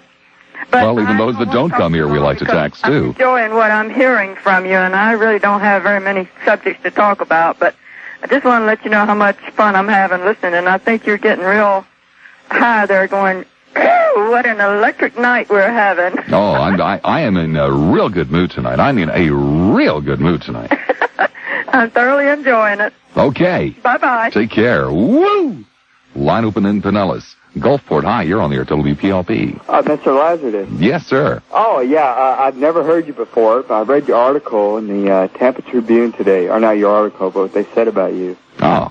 And I thought it was absolutely fantastic. Janet Wilcox what you were doing. column. Well, I'm glad to hear that. Yeah, it's great. I'm glad somebody's doing something. Yeah, well, there are a handful of us who are. Works, but, all I can say is thank you. Okay, thank you. All right, good night. Another line open in Pinellas, 393-0057. I don't know about you, but I'm sitting here on the edge of my chair. I mean, I started out tonight at 8 o'clock, an hour and 42 minutes ago. I started out, sitting back in the chair like any proper human being would do, but with each successive minute of this program, I have edged closer and closer and closer to the very end of the chair because the excitement, the anticipation of what the next caller is going to bring up is so great that I can hardly contain myself. And I know that you're probably going through the same thing, too. Tampa, you're on the air at WPLP. Yeah, good evening, Bob. Good evening. At the close of the hearing today, the chairman Excuse me, I'm too excited or it's too close to the edge. Oh, okay, it's all right, I'm not hurt. Okay. At the close of the hearing, the chairman of the committee asked General Secor. He had disclosed his bank finances. He has $9,500 supposedly in the bank. He owns a house in Florida that's worth $25,000. He has money invested in 2 condominiums, which has very little revenue. Now, you're a very brilliant man, and you mean to tell me that a man's got his hands on $8 million sitting somewhere, who knows where, and he hasn't dipped into it? Would you? Well, no, he doesn't. He doesn't have access to the account. His partner, Hakeem, does. But that's what he says. But, I mean, what about all this money that's been handed out? There's been no checks written or whatever, and we've handed out $800,000 or $500,000, whatever. I mean, who knows about that? But what I'm saying is, the man, to me, he looks like a very nice individual, but, I mean, nice people and money soon part. Or come together. Right, or do something. Mm-hmm. Wouldn't you suppose that he would, if he could get his hands on that money, would dip into it? Well, I kind of suspect that's why he's there before the Senate Investigating Committee and why the special prosecutor is so interested in him. But now, supposedly... I think other people have thought of this, too. But now, supposedly, he says he has no bank account other than what he said. He has $9,500, and that's like the chairman told him. He said, "You're living in poverty." That sound right? Well, no, it doesn't sound right. I think the chairman perhaps has a rather warped sense of poverty. The general has a $41,000 annual military pension. Which he pays, and other income as well. He pays a lot of insurance out of that, and then he has another income which he makes $6,000 a month from this school or whatever it is. So that's $72,000, but that's not really a lot of money for all this traveling that this man has done. I mean, I really wonder. Okay, Bob, thank you. Okay. Port Tampa, your turn at WPLP. Hi, Mom. Happy Mother's Day. Okay, you hear me? Yes, I certainly do. Well, she's listening. And I told her I'd call her up this way and wish her a happy Mother's Day. What a proud mother she must be. She's a doll. There's a lot of dolls out there that are mothers, you know? That's for sure. And Bobby Job. Quite a number of mothers in my time. It's Bobby Job. Thank you for letting me talk to Mom. Okay, well, that's what we're here for. Sure, you're a good boy. That's true. But you're an gotta be careful. I'm going to start a new school, Bobby Job. Oh, really? You like to talk, but we curse. And we can't call you up because you don't like us cursing, you know? But on Mother's Day, we can call up because we never curse around mothers, you know? But you get us talking about politics or the Navy or fishing or something, and I mean, we'll lay it on you. Well, that's why I always try to avoid 2 of those 3 topics. I rarely do a show on the Navy or fishing. Hey, love you, man. Okay. Hold it in a row. All right. Be good. Take care. Take care. Oh, I tell you, there's electricity in the air tonight. Electricity. What have you... Oh,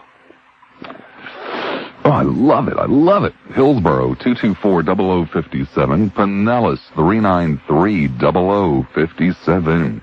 St. Petersburg, hi, you're on the air at WPLP. Bob, how are you tonight? Oh, electric. This is great. This show is great tonight. Oh, fantastic. Probably the best I've ever done. Yeah, and... with the possible exception of the night I took off.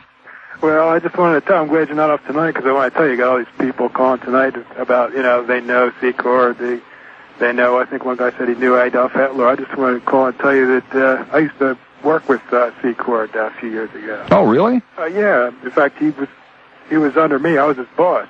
I was in charge of the White House daycare program back in '72, Nixon administration.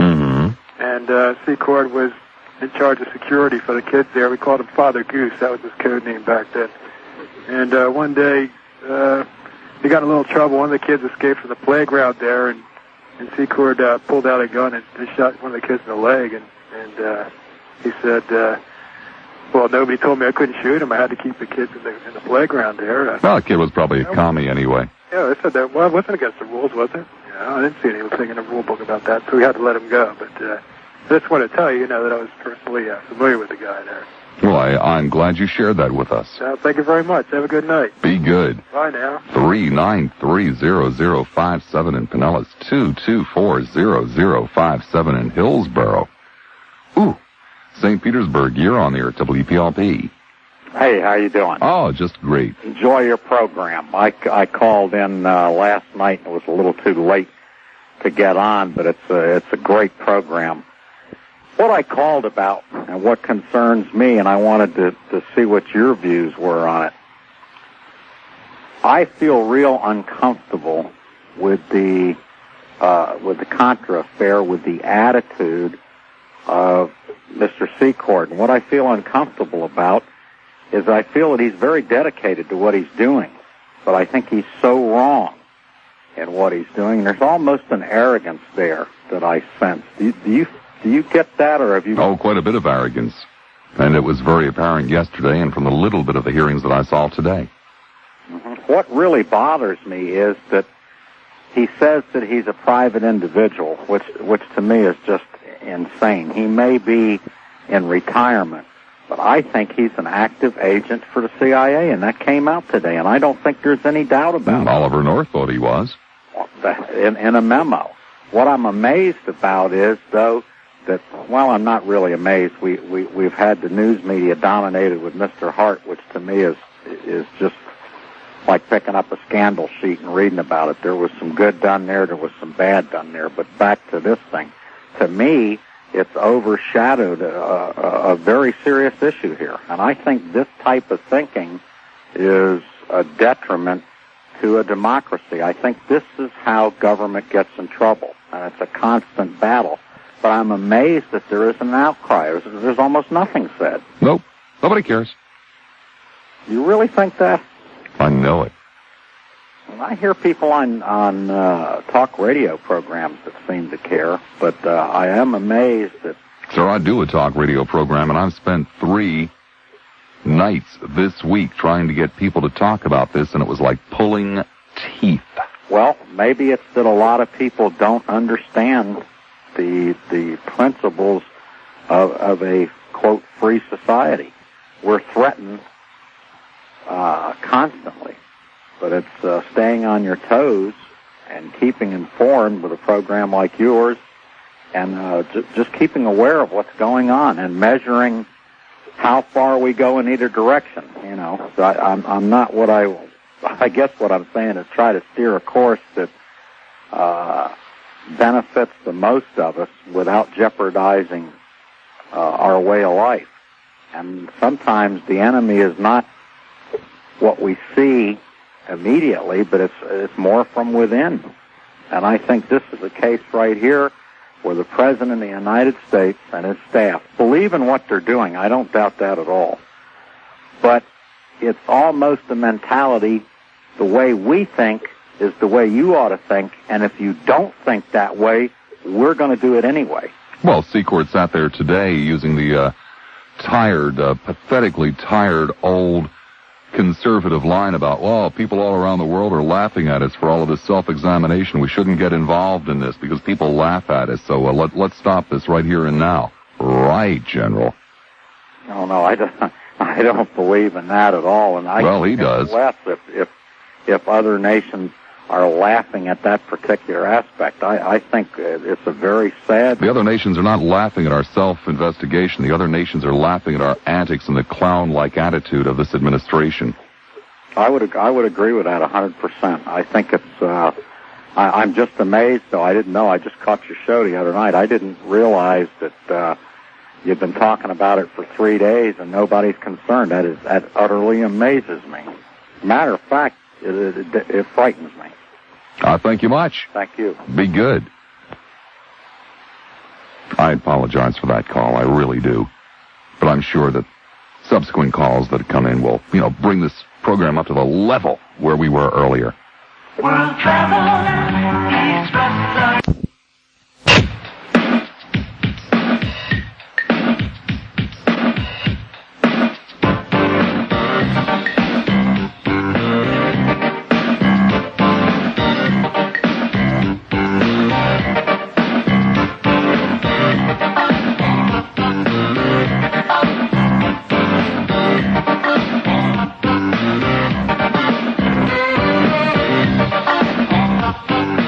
9:56 the time. Let me give you the telephone numbers. Hillsboro 224-0057, 224-0057, Pinellas 393-0057. Hi, Tampa. You're on the air at WPLP. Hi, Bob. Hi. I've looked around and listened to other people for most of my close to 27 years of life and can't believe my eyes or ears.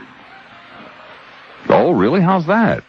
Seems if the president and or his cronies don't like the laws of the United States of America, then they break them or downright break them, if not bend them, And the public, most of we, the people, don't even seem the least bit phased. How pitiful it has become. The masses out pursuing their own happiness, granted, perfectly legal in our country, but ignoring the environment their own votes and actions create.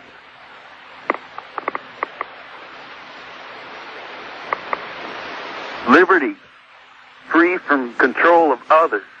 Ha! Man, President Reagan controls most people in the general public as though they were puppets upon a string. Man, it's like when he says fight Sandinistas, most people say, with how many gun barrels, Ryan? get out of here, you know? Jeez. Okay. Tampa, you're on the air at WPLP. Yeah. Hello? Yes. Oh, hi. Hi.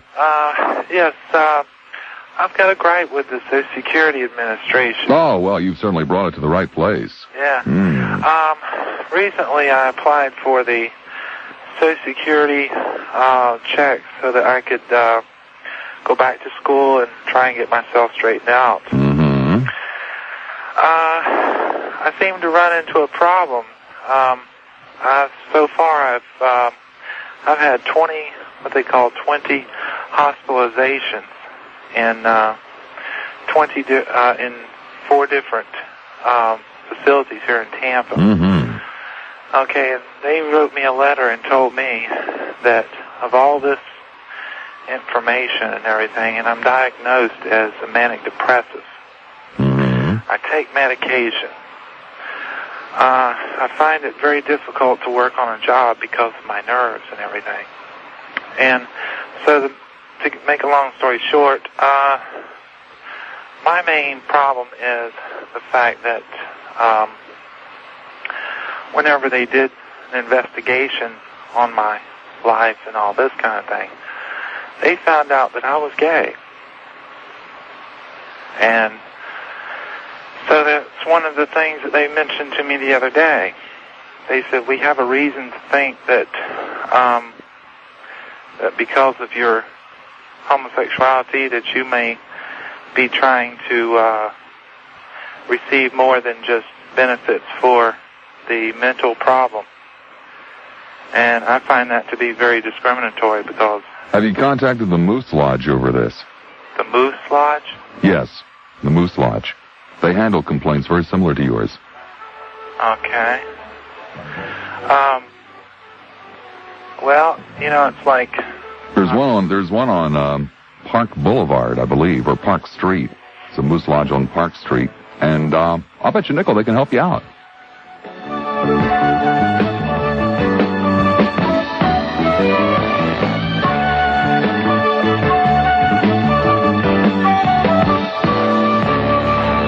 You're listening. Be talking about him tomorrow morning in trailer court recreation halls all over Tampa Bay. But you can listen to him live tonight. Ladies and gentlemen, may I present Bob Lassiter. 7 minutes after the hour of 10 o'clock. The 10 o'clock hour is the most exciting hour, especially on Friday night. Now, there's a general conception in this business that the cool people aren't available on Friday night, that the cool people are out there partying, bowling, whatever it is that they do. Well, obviously, if you've been listening to this program, that is not true. However, between 10 and 11, the really cool people come out. The articulate people. Again, that's not to say that we haven't had articulate people all evening long. I mean, we have really done it tonight. We have discussed watching basketball and listening to the program at the same time. We've discussed that very controversial issue of saltwater fishing licenses. And we've helped people out with their SSI or Social Security problems. Just to name 3 topics that immediately come to the top of my head that we have covered on this program tonight. Well, this happens to be an open program. We're, just kind of calling it open ranting and raving. I'm having fun. I know you are, too. So let me give you the telephone numbers, okay? In Hillsborough, 224-0057, 224-0057. In Pinellas, 393-0057, 393-0057. We've had some of the most exciting calls. If you haven't been with us for the last 2 hours, I really, really feel sorry for you. This has been a great radio program. I mean, absolutely great. The electricity, the excitement, the magic. It's just filling this room tonight, and I know it's kind of filtering out over the magical little airwaves there and coming right into your home as well. I'll bet you can hardly wait till we take another call, right? Me too. I get kind of excited. I push the button. I don't know what's coming up. And I tell you, it's always exciting. It's always stimulating, challenging. And we've had quite a number of challenging calls this evening. Quite a number. But in the 10 to 11 o'clock hour, that's when they really come in. The cool people come out at 10 o'clock at night. except for Hills. Hi, you're on the air, WPLP. Oh, hi, Mr. Lassiter. Well, hi there. Well, I hope you're happy, boy. I've been listening to you. Oh, I am happy, sir. I have not been this happy since Wednesday night. Well, I'll tell you, you have sure been happy, and you really wrecked this place here tonight, boy. Wrecked it, sir? Oh, I'll tell you. I just painted this kitchen white, and I'm having a wedding Sunday, and I've been babysitting these 2 grandchildren of mine. And I'll tell you, an 8-inch band started all this. But it's really your fault. I've been listening to your show, and these 2 jokers, they got it. Have you ever seen a bottle of Heinz ketchup go through an 8-inch band? Have I ever seen a bottle of Heinz ketchup do what, sir? Go through an 8-inch electric band? Gee, no, I haven't. Well, you should see my kitchen. I mean, it all started when I was listening to your show and I wasn't paying attention. I mean, I've got so tied up in this show. Mm-hmm. My goodness. It's a wreck out here. I can understand that. I can understand. I've knocked over 4 cups of coffee myself tonight just with the excitement. Well, I'll tell you, you sure had some callers tonight. I wanted to call, everybody's been talking about Gary Hart, but I really can't understand why he quit. Because, old big guy, whenever something comes up, he just sloughs it off. I mean, he'll go off on one of those rambling rages and tell a story. And Gary should have just did that. I don't think he should have quit. Well, I'm sorry that he did. I'm very sorry that he did. I mean, what can I say? I thought he was, he's a good guy in a lot of ways. I didn't support him the last time, but, I didn't support the big guy either. But, I'm just sorry he quit. Well, I thank you for checking in with us tonight. Okay, I just thought I'd call and let you know. Okay. I can get this place cleaned up. All right. I really enjoy your show, though. Okay. Good night. Good night. See? That's the kind... that's what I was talking about. And we've just been inundated with calls like that tonight. Eat your heart outs. The rest of you talk show hosts.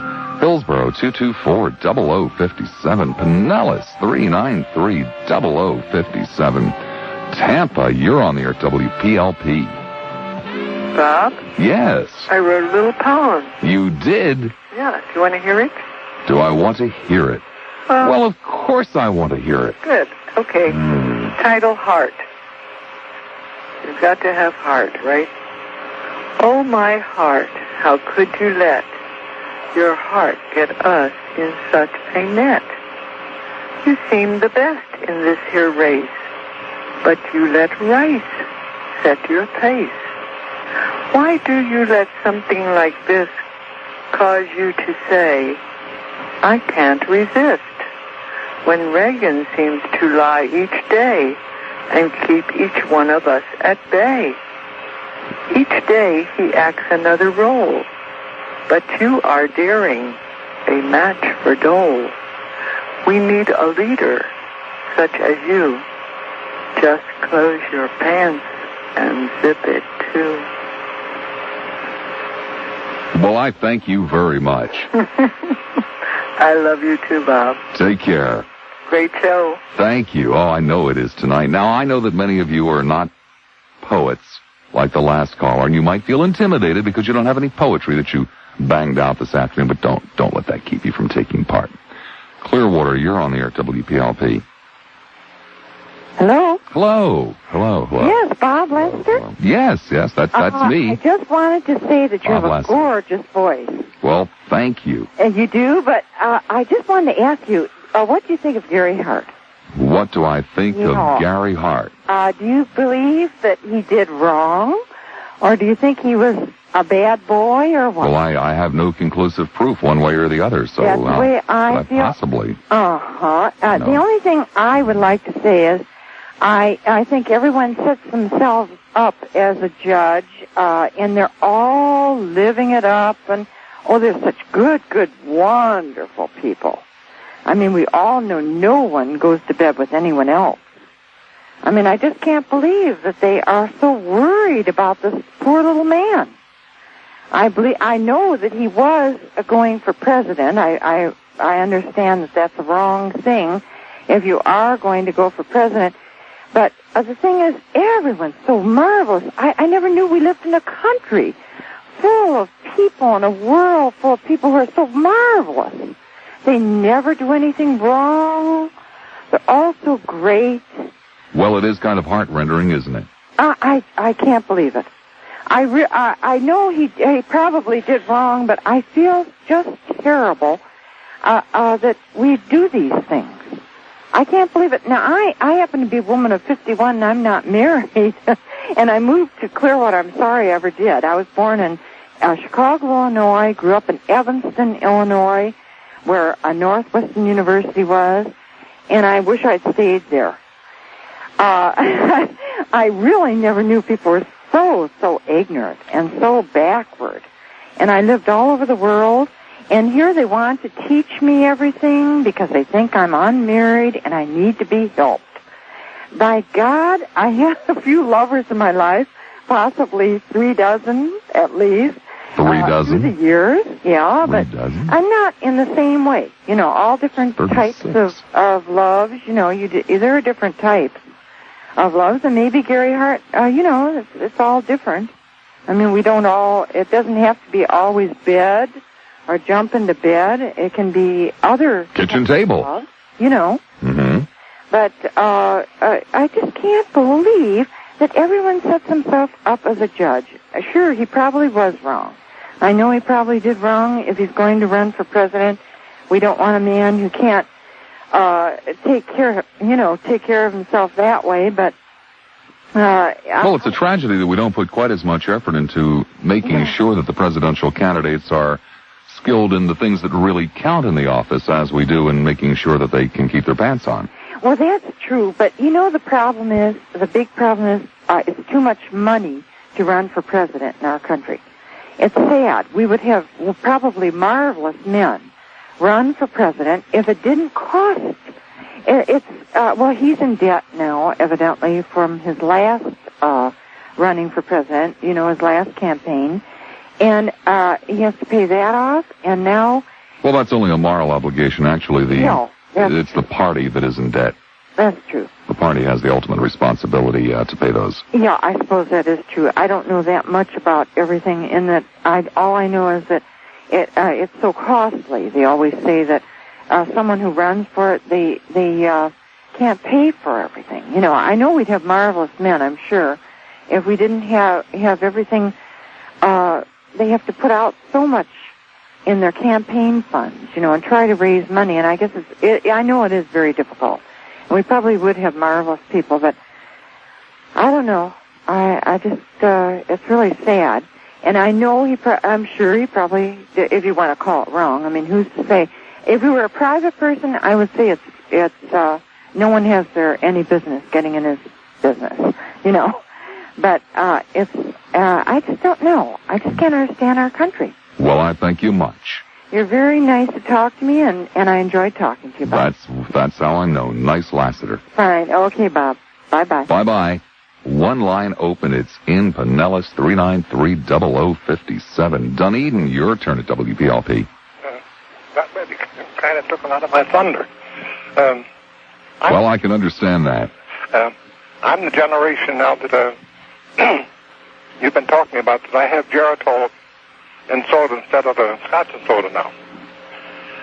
And what I would like to know, first off, is I've been listening to an awful lot of bird brains on the air. Can they be brain damaged? No, sir. I think most of them already have been. No, I'm listening to the new generation that they're really definitely bird brains. And is it possible for them to be brain damage later on? Oh, certainly. Brain damage has nothing whatsoever to do with age. Yeah, well, and I pity the children. What I would like to know, let's see how I can put this right. That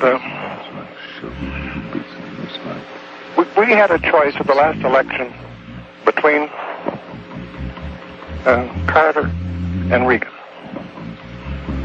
I wouldn't vote for either one because I figured that I wouldn't insult myself by trying to pick out the best of the two. There wasn't any. The last election, the choice was Mondale and Reagan. Yeah. Election before that was Carter and Reagan. Yeah, well, either one of them. Either one of them. Well, one of those elections, that's true. Either one of them I didn't think was worthwhile. Now, as far as Hart's concerned, I think he was not shot down. Listening to you, that his philosophy was definitely opposed to the people in power. And what better way of getting rid of him than to just frame him and get him out of the way quick? Okay. Well, thank you. Thank you. All right. He was right. She did steal his thunder. The phone numbers that put you on the air at WPLP are in Hillsborough County, 224-0057.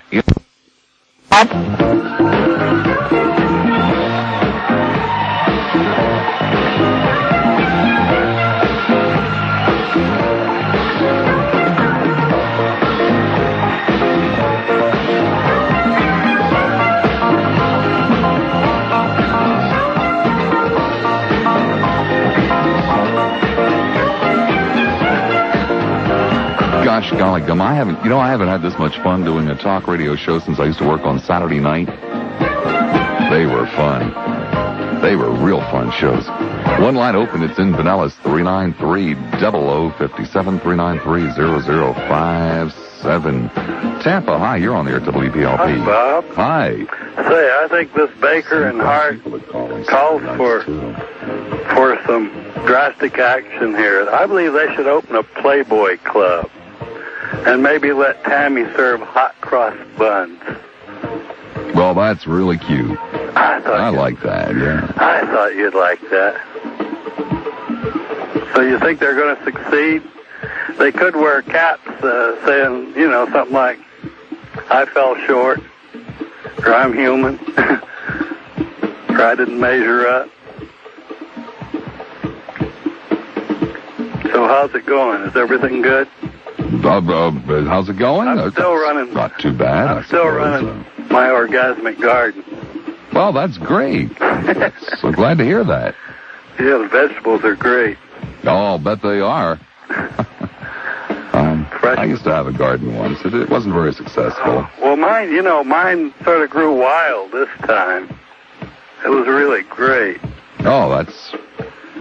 I was really, it's unusual to have wild meals. Oh, well, we have wild meals in our house all the time. I better run on. I'll see you next time. All right. Best to you. Take care. He probably wants to go do some weeding. A line open in each county. Tampa, hi, you're on the air at WPLP. Oh, Bob. Hi. Oh, golly darn, you sound wonderful tonight. Oh, thank you. I could have really kept that, couldn't I?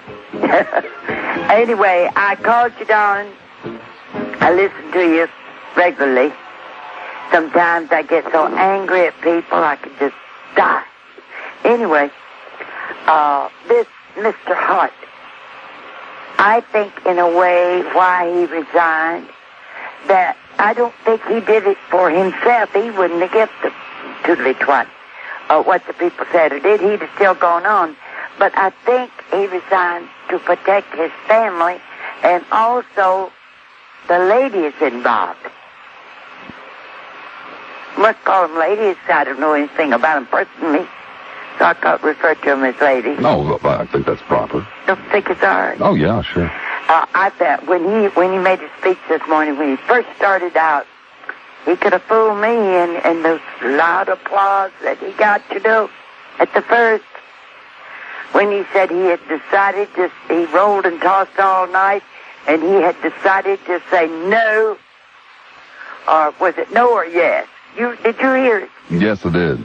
Did he say no or yes? He decided he'd say no, I think. Right. He wouldn't, meaning that he wouldn't quit.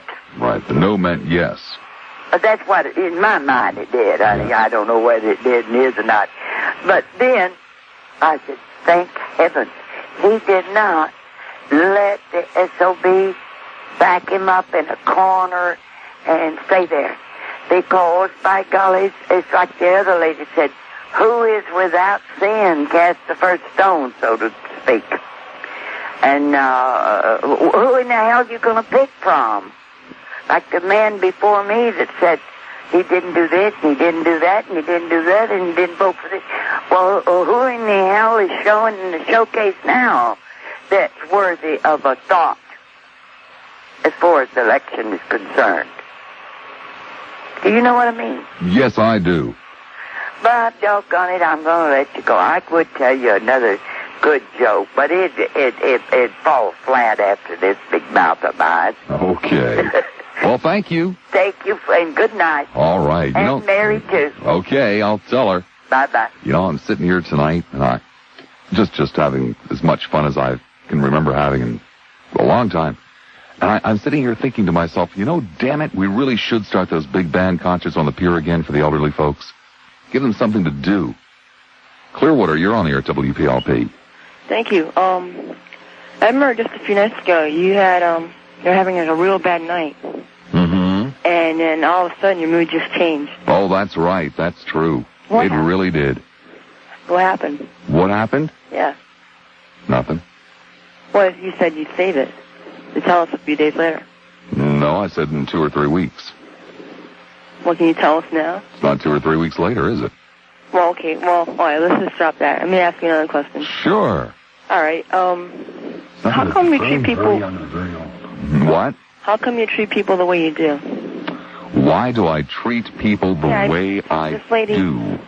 Like a few calls ago, like, you know, she'll be talking and then all of a sudden you'll be talking like that. Uh-huh. Like she doesn't mean nothing to you, and, you know, she's trying to make... Well, that's known as an aside. That's an old theatrical stunt. It's called an aside. Well, whatever the hell it is, why do you do it? Why do I do it? Because I do it well, and they're usually amusing. Amusing people, you know, you get... is really far. What? What did you say about me? Nothing. Well, I was listening to your conversation. What was that? You know, you know, do you receive a kick out of this or something? Do I get a kick out of this? Yes. You better believe it. You know, and you expect to have the greatest talk show. Ladies and gentlemen. No, I don't expect to. I do. Highest rated talk show in Tampa Bay. I don't believe that. Well, I couldn't say it if it wasn't true. I don't give a damn whether you believe it. This is the highest rated Tampa Bay talk. Well, I may be. But you're the one that's sitting there listening to me. And I'm getting paid to do it. You're doing it for free. And you call me a tush cavity? Free. Sure you are. You're doing it for the enjoyment of humiliating yourself. Oh, I see. You're humiliating me. Thank you for telling me. You're welcome. I mean, I would have never figured that out. This kid's classic. Huh? But nothing. I was listening. What? No, say it again. Say what? Say it again. Say what again? Well, you just said under your breath. I didn't say anything under my breath. Yeah, right. You know, you have a lot of enemies, you know that? Sure I do. Didn't that worry you? Nope. You know, some people know where you live. Nope, they don't. Some people do. No, they don't. I do. I do. Well, tell everybody then. All right. He lives in Clearwater. Well, that certainly is a big help, isn't it? That area. Oh, that's really a big help. About 3rd Street. Mm-hmm. Give them the house address. Huh? Give them the house address. 1380. Well, what's the matter? You speechless or something? Nope. Tell them what color the house is. Well, I don't know the color. Tell them what kind of car I drive. I hope you drive a Volkswagen. Well, my goodness, if you know where I live, you should know what kind of car I drive. No, I don't. Oh. You know, you've had I remember, like, I think it was Monday. Mm-hmm. Oh, you listen every night, I see. Yeah, I do. Just to get the humiliation. Right. All right, and, let's see. There was 2 callers that called in that you didn't like. It's probably a hell of a lot more than that. Well, I mean, they carried on a very good conversation with you. Mm-hmm. Do you remember who the 2 callers were? No, I don't. And one guy said... No, I talk to several hundred people a week, you see. Okay, well, one guy said, I think you remember this, that he's going to try and ban your radio station. Mm-hmm. Now, do you remember? No. By petitions? Oh, the petitioner. Yeah. Sean, the petitioner, yes. Well, I'm all for him, and I hope he's listening tonight. And if he is, I'd like to say, I wish you all the good luck. Well, I just wished if he had all those petitions, he'd bring them in. Oh, he's I'm good. sure they'd be. I signed them. I've seen them. Oh, really? Yes, I have. Son of a gun. Yeah. Isn't it great how children have these imaginations? Huh? I'm sorry, what? I didn't say anything. I didn't say anything. Yeah. What's the matter? Are you jealous because I have a deep voice and you don't? Someday when you grow up, your voice might change. Oh, it's changing. Mm-hmm. Oh, it is. You mean it used to be higher? And more childlike still? You hear me? Like I said, I'm the one that's getting paid. Paid? That's right. How much do you get an hour? None of your damn business, but it's a hell of a lot more than you'll probably ever see. Oh, I've seen plenty of money. Oh, I'll bet you have, yeah. Yeah, plenty of money. You see lots of things. Yeah, Sugar plums dancing over your head. What? What are you feeling? Why do you do this? Why do you make fun of people like Why do I do this? Because it beats working. Beats working, yeah. Sure does. I come in for 3 hours, I deal with twerps like you, I get paid well, I go home, and I don't have a care in the world. I mean, doesn't that bother you that, there's certain people out here that just don't like you? No, it doesn't bother me at all. Well, it should. Why should it? Because it's not right what you do. Oh, it isn't right what I do? No, it's not. Oh, really? Like an old lady will call you up. You mean like it's not right to insult people and call them names? Yeah. That's the wrong thing to do, like you've already done twice in this conversation? Well, haven't you? No, I don't believe I've called you names. Yeah. Oh, really? Like what? I heard you under your voice. Well, obviously you didn't, because I wasn't calling you names. I was saying insulting things about you to the audience that they could hear and you couldn't. See? Now, haven't you? Called you names? No. Would you like me to? I'm very good at it. All right, butthead, let's hear it.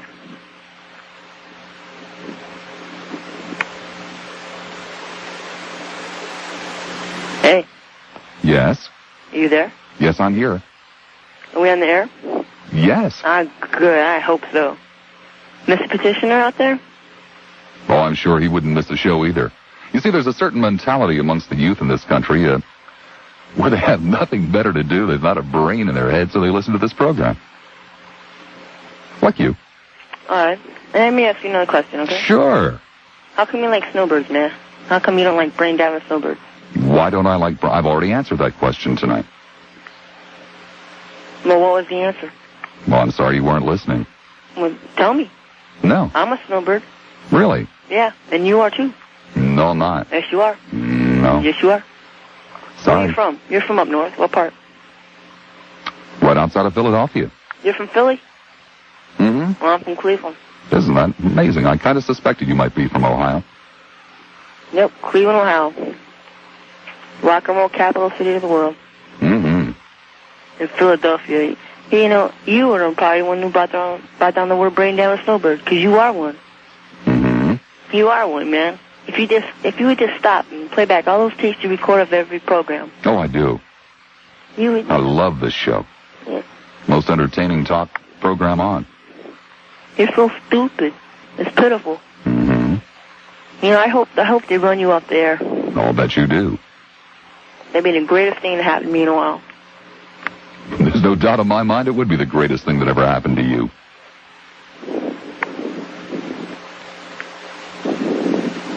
You there, fool? Yeah, I'm here. But guess what? What? You're not. To join in the conversation, the number to call in Hillsborough County is 224. Out of aluminum with all of these people.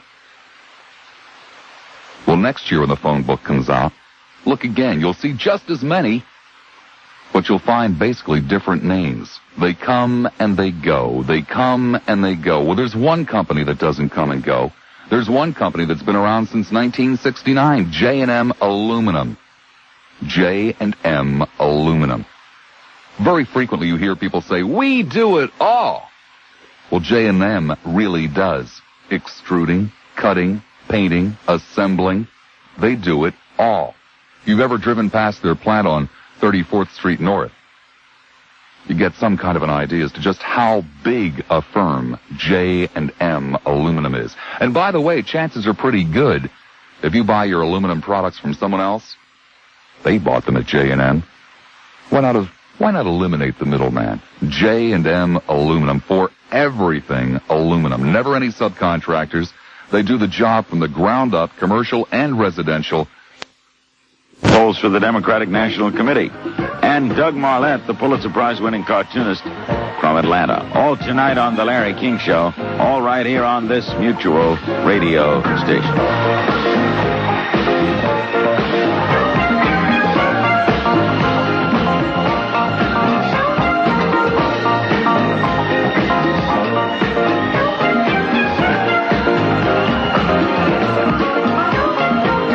10:39 the time. Hi, St. Pete. You're on the air at WPLP. Hello, Bob. Hello. I want to talk about Gary Hart. What is your opinion? Oh, ma'am, I've given my opinion so many times. You know, it's an over and done and dead issue. If you want to talk about it, cool. I don't. No, this is the way I feel about it. I cannot, for the life of me, figure out why a man would pick a bimbo like that when he is running, when he's trying to run for the presidency. At this particular time, I just can't make it out. Do you know what I'm saying? Yes, ma'am. I know he isn't stupid. And I just can't figure out what would make him do a thing like that, and then to go off with in a yacht called Monkey Business, and he knows the spotlight is on him, and that newspapers are watching him, and the man must have enemies, aside from the fact that he probably has a very bad reputation as a womanizer. Anyone could have called the newspapers. Ma'am, all you're doing is rehashing what all of us know. You know, I'm awfully tired of hearing it, and I suspect that a lot of other people are too. You know, you're not bringing up anything new that we don't know. I know it, but when I hear people excuse his behavior, you know, it's an excuse. Ma'am, we don't know what his behavior was. Pardon me? We don't know what his behavior was. The man was with a bimbo. He has the reputation of being a womanizer. If she had been a very fine... Ma'am, I have been in this radio station with naked ladies, okay? With naked ladies? Naked women right in this studio. Are you running? Do you have any idea what happened that night? Bob, are you running for president? If you never know. Running for president, it would be very harmful to you. Because we all like to feel, whether it's true or it isn't, that our president is a composite of everything wonderful. A human being, yes. But a brilliant man... Well, ma'am, you don't have to worry about it because he's out of the race. See, you can put it to bed now. You can put it to bed. It's over and done with. It's yesterday's news. Thank goodness it's over and done with. Well, I'm glad you feel that way. Tampa, your turn at WPLP. Hi, Bob. Hi. Yeah, I'd like to ask you a question. Sure, that's what I'm here for. Ask Bob. Okay, Tuesday I was at the Lakeland Municipal Airport, and I was getting into a plane with my brother, who's a pilot, and on the way to the runway, I saw a Confederate flag on a pole near the gasoline pump, and I was wondering, do you think the Confederate flag is a symbol of racism? Indirectly, yes. Yeah, I believe the same thing. I was exercising my First Amendment rights here with my brother, and he seems to think that I assume the intentions of everyone who has a flag that symbols the Confederacy to be racist, and he says I'm wrong in that, and I'm wondering, am I wrong in that? I think I've already said I didn't think so. Well, I was also telling him that, and this, you know, I pounded him for 2 hours, and he won't give up. And I was wondering, I want you to tell him that the people who fly the Confederate flag are not doing justice to anyone. And it's not a symbol of decoration. You know, it's a 100-year-old flag. It has nothing to do with modern-day times except that gives black people one message, and one message only, and it's something we don't need in this day and age. Well, I thank you very much. Goodbye. Take care. Perhaps we could have youth concerts on the other end of the pier. Tampa, you're on the air at WPLP. Hi, Bob. How are you? Oh, great. Just great. I'm fantastic. I'm always rather slightly amazed, I guess, but not too much so, that so many people call and ask you, or Tim calls, or any of the other talk hosts, as though you're the fount of all wisdom and all knowledge. And I just wonder, after you give answers to their questions, as you just did about the Confederate flag, I wonder if people digest that and assume, therefore, they've gotten the gospel. That's why I wanted to call. That's just an aside. I basically wanted to call to express some enthusiasm, I guess, and a feeling that perhaps things aren't nearly as bad as what sometimes we who are more liberal tend to feel they are, and perhaps reactionaries feel likewise. I was favorably impressed with the hearings today. I am impressed with the quality as a group of the senators and the representatives who have to sit there and listen to this garbled conversation. And it seems to me that we're going to come out all right. Now, that's sheer speculation. I have no way of knowing, obviously. But I was encouraged, and except for 3 or 4 apologists like the 2 H's, Hyde and Hatch, and a couple of others, I thought most of the congresspeople were fairly objective about Secord's testimony. I would agree.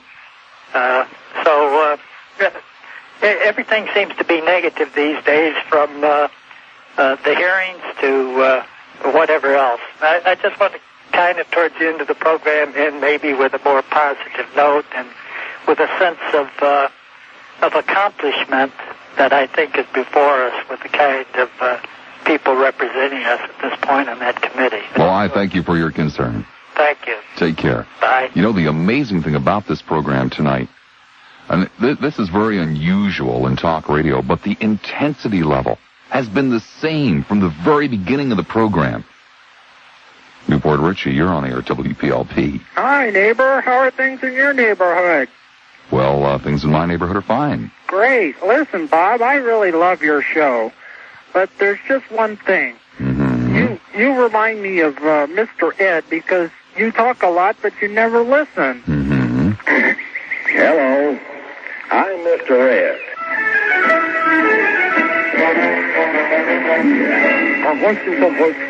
People in Newport Richie have a very peculiar way of using this song. But then, hell, if you lived in Newport Richie, you'd probably be doing something like this, too. He's always on a steady course. Talk to Mr. Ed. He's yakety yak the streets and waste your time a day. Get like the zoo out and play along. We'll never speak unless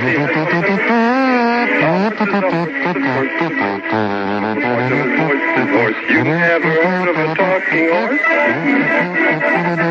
Well, listen to this. I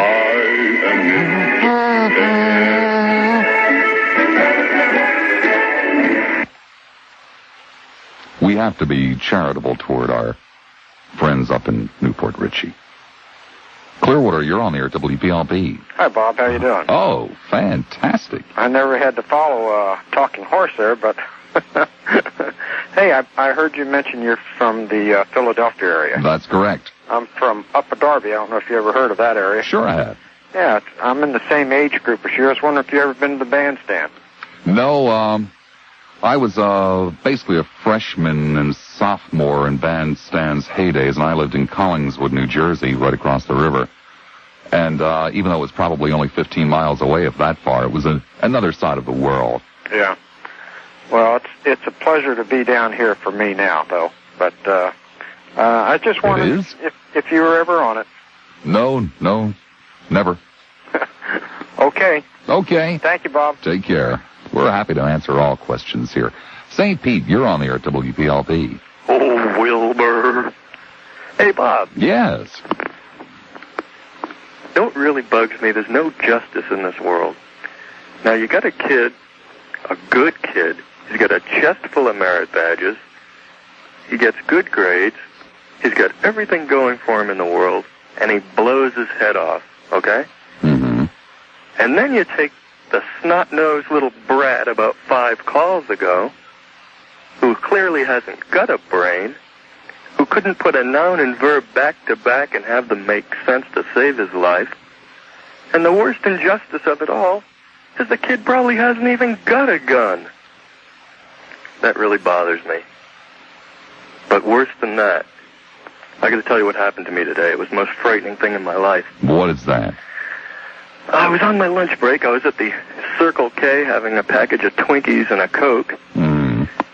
Have you tried their macaroni salad? No.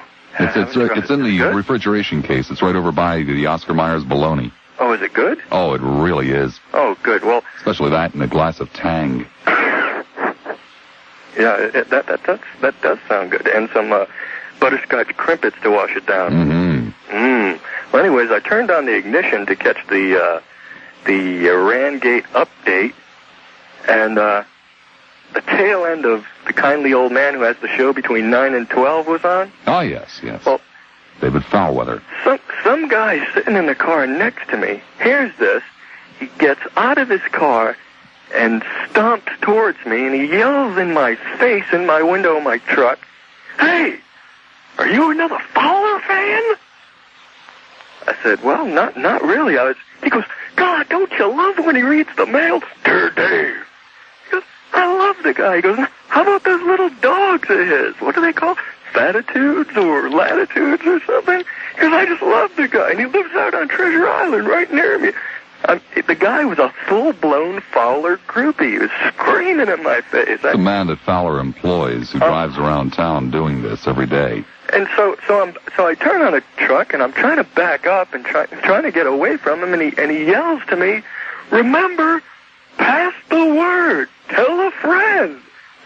And I just narrowly got away and got back to work. You are right. You just narrowly got away. Oh, I was lucky to get away. That man sounds like he is ill.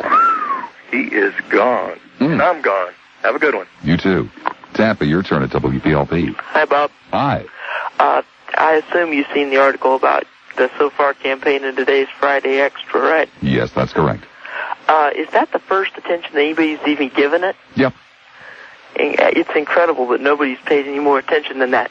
I just want to check, this fellow from 98, I think it is, or whatever, 98 Rock or something, that they're quoting, he's saying about how he thinks it's such a dreadful thing and talks about how it's going down the road without any speed signs. Has he joined? Well, they're talking about Bo Raines over at QRK. Yeah. Not QRK, KRL. Yeah, has he joined up with it or anything? No. Well, it would seem to me... No, he's a regular listener, too. Hi there, Bo. Pardon? He's a regular listener, too. Oh. Yeah, it would seem to me that if he's going to go out in the paper and be such a big, save our First Amendment person, that he could at least show the decency to join up with the campaign. That's what I would think as well, but what are you going to do? Yeah, thank you. You're welcome. Largo, your turn at WPLP. Hello, Bob. How are you, sir? Oh, fantastic. I'm not.